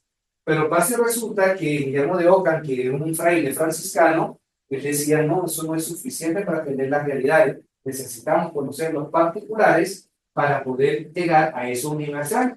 Y eso es lo que se llama la navaja de Ockham. ¿Por qué? Porque el conocimiento, y ahí comenzó el proceso de disciplinariedad, y dio el cambio precisamente a la época moderna, que surgieron Galileo Galilei, Nicolás Copérnico, Giordano Bruno, que todos pasaron por los tribunales de la Inquisición. Algunos fue de Galileo Galilei, murió ciego, encerrado en su casa, otros fueron a la horca, otros fueron a tal parte, en fin. Pero era precisamente esa parte del dominio que existía en ese momento, pero dieron las luces para lo que nosotros conocemos actualmente. Entonces, Kant precisamente es uno de los grandes genios de la época moderna que nos va a dar elementos sumamente importantes para poder nosotros generar conocimiento. Y eso es lo que vamos a ver precisamente ahora. La epistemología de Platón y Aristóteles, ¿qué fue lo que nos aportaron? En primer lugar, Platón nos habla de la reminiscencia, que ya les dije, el recordar, ¿sí? Veía el conocimiento como un recuerdo del alma inmortal del mundo de las ideas. Para Platón solamente el alma llegaba a su fin cuando alcanzaba la sabiduría. Si no alcanzaba la sabiduría, siempre iba a estar reencarnándose, ¿sí? Pero el conocimiento que tenía era a través de ese mundo que había vivido en otras vidas y en ese mundo de las ideas. En cambio, fue con lo que él trató de entender la realidad, ¿no? No es que sucede ahora, sino de otra forma de entenderla. Aristóteles, pues lo importante de él es el descubrimiento de la forma. Lo consideraba el resultado de la observación y el análisis de las formas presentes en el mundo. Por ejemplo, él crea la teoría ilemórfica, materia y forma. En un principio, por ejemplo, esto era un árbol. Quien vio ese árbol, que era materia, de una vez proyectó una forma. ¿Qué proyectó la forma? Supongamos la tabla de este pupilo. Entonces, la teoría ilemórfica nos dice quien le da realmente la esencia o el conocimiento de la cosa es la forma. ¿Sí? La forma es una tabla que me sirve de apoyo para este pupilo. En las normas también, precisamente quien le da el sentido a las normas, la forma como se presenta la norma. Tiene una materia al principio que está acá, que es el hecho, que es el contexto, y luego el especialista, el abogado o el legislador, en este caso, que podrían ser todos abogados, le da la forma precisamente a esa circunstancia que está sucediendo allí. ¿Ok? Entonces, como ven, una cuestión de los 400 antes de Cristo todavía es algo que nos funciona actualmente. Entonces, las formas son las categorías con las que yo puedo entender cada una de las cosas. Sustancia, cantidad, cualidad, relación, lugar, tiempo, estado, acción y pasión. Eso es lo que le da forma a las cosas. Sustancia, madera. Cantidad, una. Cualidad, vamos a hablar de cuadrado, ¿sí? Relación, vinculada a un asiento, ¿verdad? Hay una relación allí. Lugar, aula 2, colegio de abogados. Tiempo, 10 y 22. Estado, estático. Acción, me sirve precisamente para aceptarlo. Pasión, ¿es cómoda o no es cómoda la acción? Cómodo. ¿Bien? Eso es. Eso es lo que se Y presenta. eso se puede aplicar a los casos prácticos penales. El Todo. contexto se da, cómo yo visualizo, en qué momento se dio, cómo fue que se dio el hecho, cómo se produjo el hecho, y nosotros lo conceptualizamos, lo aplicamos a la norma vigente. Por ejemplo, el fiscal dice, hubo un contexto, que eso es un homicidio culposo o un homicidio intencional, para hablar en la terminología de paz y tiempo. Exactamente. Entonces, como ven, teorías que nosotros utilizamos actualmente, y es lo que produce nuestro conocimiento. Esos son elementos de convicción. Dentro del derecho. Y vamos entonces con Kant. ¿Qué es lo que nos ofrece Kant? Kant primero hace la división entre fenómenos y noumenos. ¿Qué es eso? Los fenómenos es lo que conocemos, nosotros podemos conocer, lo que aparece. Todo esto que está acá es un fenómeno, porque es lo que aparece a mi conciencia. Mi conciencia funciona a través de ¿qué? De la percepción. ¿La percepción de qué? En este caso, vista y oído, que es lo que más estamos utilizando ahora. ¿Sí? Se podría llamar como una realidad existencial, es lo que Sí. está elabora. Sí, el Dasein de Heidegger, el aquí y el ahora. ¿Ok? Entonces, ok, podemos conocer el fenómeno, mas no podemos conocer el noumeno, lo que es la cosa en sí. O sea, la esencia de la cosa no lo podemos conocer. Eso lo plantea Kant. Vamos a ver por qué. Entonces dice que el conocimiento está condicionado por nuestras estructuras mentales. Nuestra estructura mental es la que va a determinar qué tipo de conocimiento yo puedo generar o yo puedo entender o comprender. ¿Cuáles son esas estructuras mentales? En primer lugar, él hace una relación entre racionalismo y empirismo, o entre el conocimiento de la reminiscencia y el descubrimiento de la forma de Aristóteles. Conocimiento a priori. Son aquellos conocimientos que son independientes de la experiencia. Están allí. ¿Sí? Estos conocimientos son universales y necesarios. Por ejemplo, si nosotros lo aplicamos hoy día, eso se podría, vamos a ver, usted me dice, por ejemplo, eso se podría aplicar en la axiología, que son la emisión de los juicios valorativos. Por ejemplo, es lo que yo veo en las estructuras mentales de cómo fui criada en mi primer círculo. Si en mi casa yo veo que toman, si en mi casa veo que mi mamá sale con uno y con otro, entonces mi vida alrededor del pasar del tiempo en mi segundo círculo es totalmente normal, cuando es una visión existencial anormal, Sí. porque el deber ser es que el papá estudie, la mamá le dé ese ejemplo a seguir de una mamá digna, con honor, con dignidad, y ese es el círculo y esa es la estructura mental que yo me enfoco y es lo que yo visualizo a través del tiempo. Pero la estructura mental a priori es la axiología, la parte del deber ser. De la emisión de los juicios valorativos Sí, que yo hago. exactamente, del deber ser, es lo universal, es lo más abstracto que existe, ¿sí? que es triste, que existe, que es común y que todos deberían cumplir en este caso. Y el conocimiento posteriores son conocimientos que dependen de nuestra experiencia, ¿sí? Entonces, ¿el conocimiento que tengo yo es innato o el conocimiento que tengo yo proviene de la experiencia? Por ejemplo, la experiencia puede ser como un policía. Yo viví tantas cosas y eso es la estructura Ese es que un yo conocimiento a posteriori. Permiso. Adelante. Y tenemos las formas puras de la sensibilidad, también forma parte de nuestra estructura mental, lo que tiene que ver con el espacio y con el tiempo. El espacio es la forma como organizamos la experiencia externa y el tiempo es la forma como organizamos nuestra experiencia interna y sucesiva. Eso es bien interesante. Por ejemplo, entre lo que yo estoy diciendo y la percepción que ustedes tienen en su oído, pasan milésimas de segundo. ¿Qué es lo que pasa? Los colores que vemos, los olores, lo que estoy presentando es un desorden total. ¿Por qué ustedes me entienden? ¿Por qué yo cuando estoy viendo acá veo todo en orden? Porque no es por los sentidos, sino es por el entendimiento. Toda esta fuga de colores, sonidos, olores, vienen directamente en forma desordenada, pero es el entendimiento quien las organiza.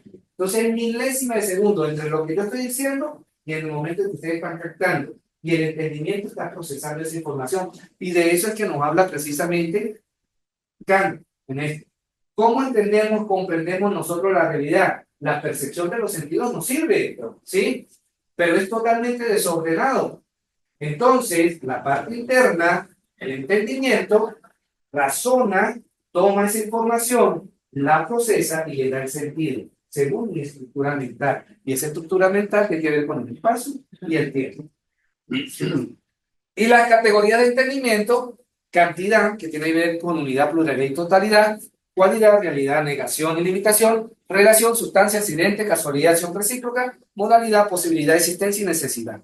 ¿Qué es lo importante de la epistemología crítica de Kant? Que avanzó muchísimo más en cuanto a lo que teníamos en aquella época y nos muestra una forma profunda de poder entender las cosas, de cómo hacer uso correcto de nuestro entendimiento. De por sí su obra se llama La crítica de la razón pura. Allí explica totalmente, paso a paso, cómo funciona nuestro entendimiento, sin ser psicólogo, sin ser psiquiatra, sin hacer ninguna prueba empírica, en fin, sino a través de un proceso de racionalización.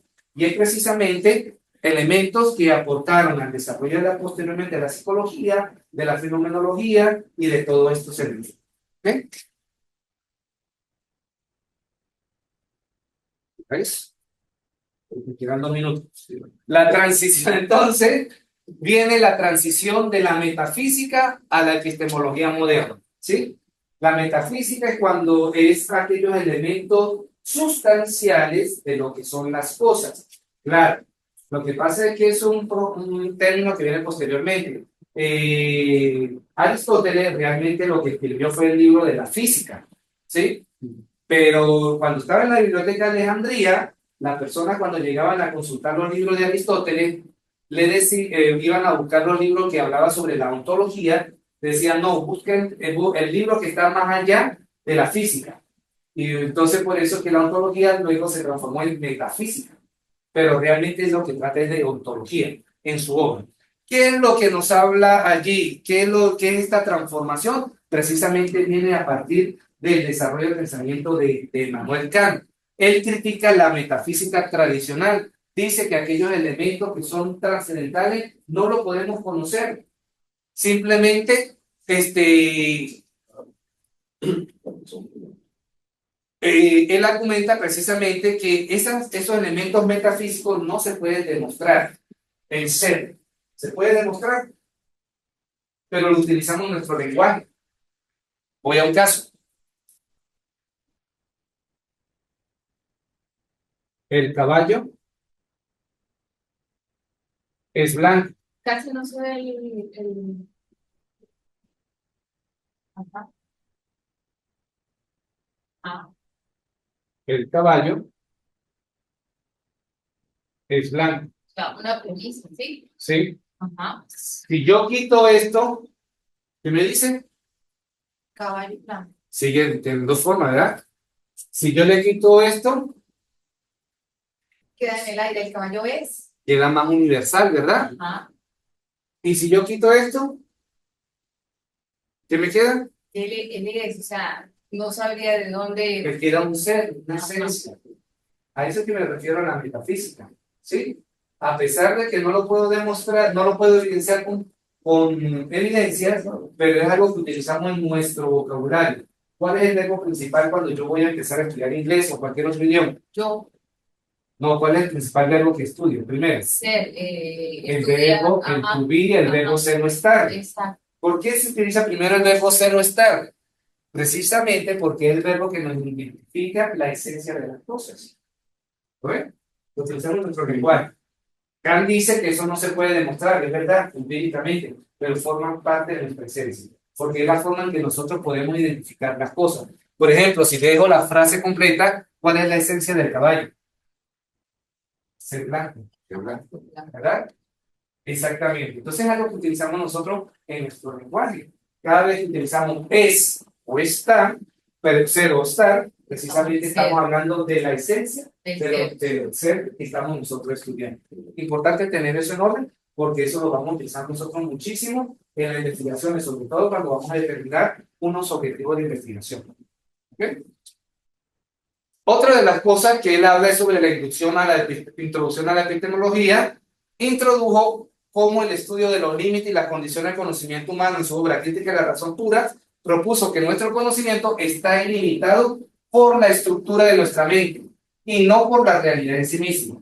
Es decir, la estructura de mi mente es la que me va a permitir poder conocer o no conocer. La realidad es independiente. La estructura que yo tengo en mi mente es lo que me puede permitir conocer tal cosa. ¿Sí? Existe la filosofía, una Existe realidad, el universo, pero existe más un allá, universo, exacto, pero pero más allá, hasta yo dónde llega tengo mi ese estructura. conocimiento. Sí, hasta dónde Es la conozco yo. estructura mental de lo que yo conozco como universo, el planeta, el sistema solar y ya. Sí. El que mejor lo conoce que nosotros somos astrónomos.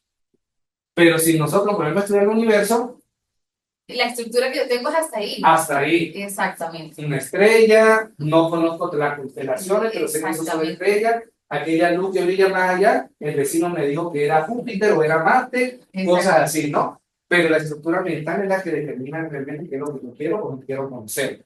La idea de la fenomenología, precisamente con el término no menos, es dar los inicios de poder entender y comprender el fenómeno. Y ese fenómeno es el que viene dado a través de la estructura mental, que luego en un Churcher habla de lo que es la conciencia. Lo que estábamos hablando de las semillas. Exactamente, de la conciencia. La cosa se presenta.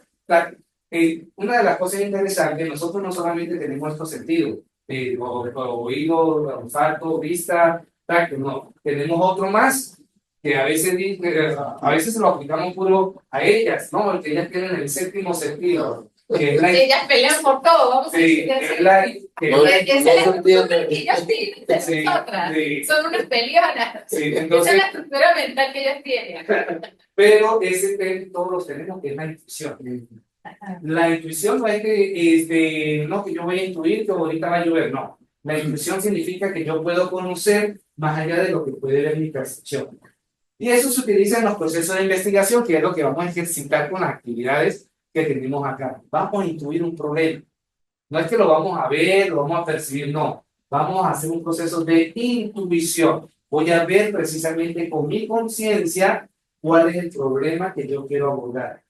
¿Y qué es lo que voy a hacer posteriormente? Lo que está en mi conciencia lo voy a mostrar.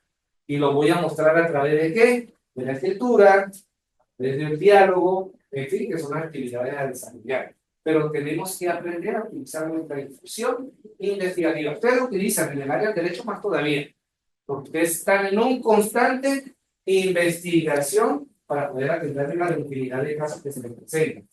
Pero no tenemos conciencia de ello. Ahora vamos a tomar conciencia precisamente de esa intuición. ¿Ok? Sí, porque, por ejemplo, porque es la persona del INSI. Entonces, generalmente tienen por carencias o estados emocionales o familias disfuncionales. Siempre hay un vacío emocional que lo lleva. Entonces, son diversas teorías que uno se establece para llegar a un... Exactamente, es una intuición. Es una intuición. Implicaciones para las ciencias sociales, precisamente de esta transición de la metafísica a la epistemología moderna, reconocimiento de las limitaciones humanas, podemos conocer hasta ciertos límites de acuerdo a mi estructura mental. Lo que estábamos hablando del universo, yo sé que es Una realidad. estrella, ajá, Ajá. Entonces, las limitaciones precisamente las pone cada uno de los por la sujetos. estructura de lo que uno conoce. Exacto. Crítica a las metodologías tradicionales, precisamente aquellas que asumí que podían alcanzar un conocimiento objetivo y absoluto. Por supuesto, aquí ya comienza, todavía actualmente hablamos de conocimiento objetivo, pero realmente esa diferencia entre objetos y sujetos no existe ya, porque cuando uno realiza un proceso de investigación, no lo abordo objetivamente, lo abordo con toda la carga que soy yo como profesional, con toda la carga de conocimiento que yo tengo, y eso es subjetivo. Esto es reflexivo, ajá. Exactamente, entonces el conocimiento realmente, esa diferencia entre sujeto y objeto, que establece paradigmas positivistas, eso no existe. Es la vivencia como abogado, es la vivencia como funcionario, es la vivencia Exactamente. como persona. Énfasis en la subjetividad. Kant destacó la importancia de la subjetividad en la construcción del conocimiento, porque depende de mi estructura mental. ¿Okay? Y Como yo construyo, ¿verdad? exactamente. Ética y responsabilidad social. La ética kantiana, pues, con su énfasis en los principios universales y la responsabilidad moral, influyó en las ciencias sociales, promoviendo una mayor conciencia sobre la justicia social y la responsabilidad ética en la investigación. La obra esa se llama Crítica de la razón práctica. Es interesante esa obra. Es casi prácticamente con lo que nosotros nos basamos para organizar todo lo que son nuestras normas en cada uno de nuestros países occidentales. Crítica de la razón práctica. Y cómo generar conocimiento, crítica de la razón pura. ¿Okay? Doctor, cualquier cosa nosotros lo llamamos para los ensayos reflexivos. Muchas gracias. No, pues, Bueno, excelente. Traté de hacer un resumen de tantas cosas que se podía hablar, ¿no? Bueno, la idea es que yo les hago llegar a entrar al aula. Aquí deben tener la guía didáctica, se la voy a tratar de entrar hoy, allá no pude entrar.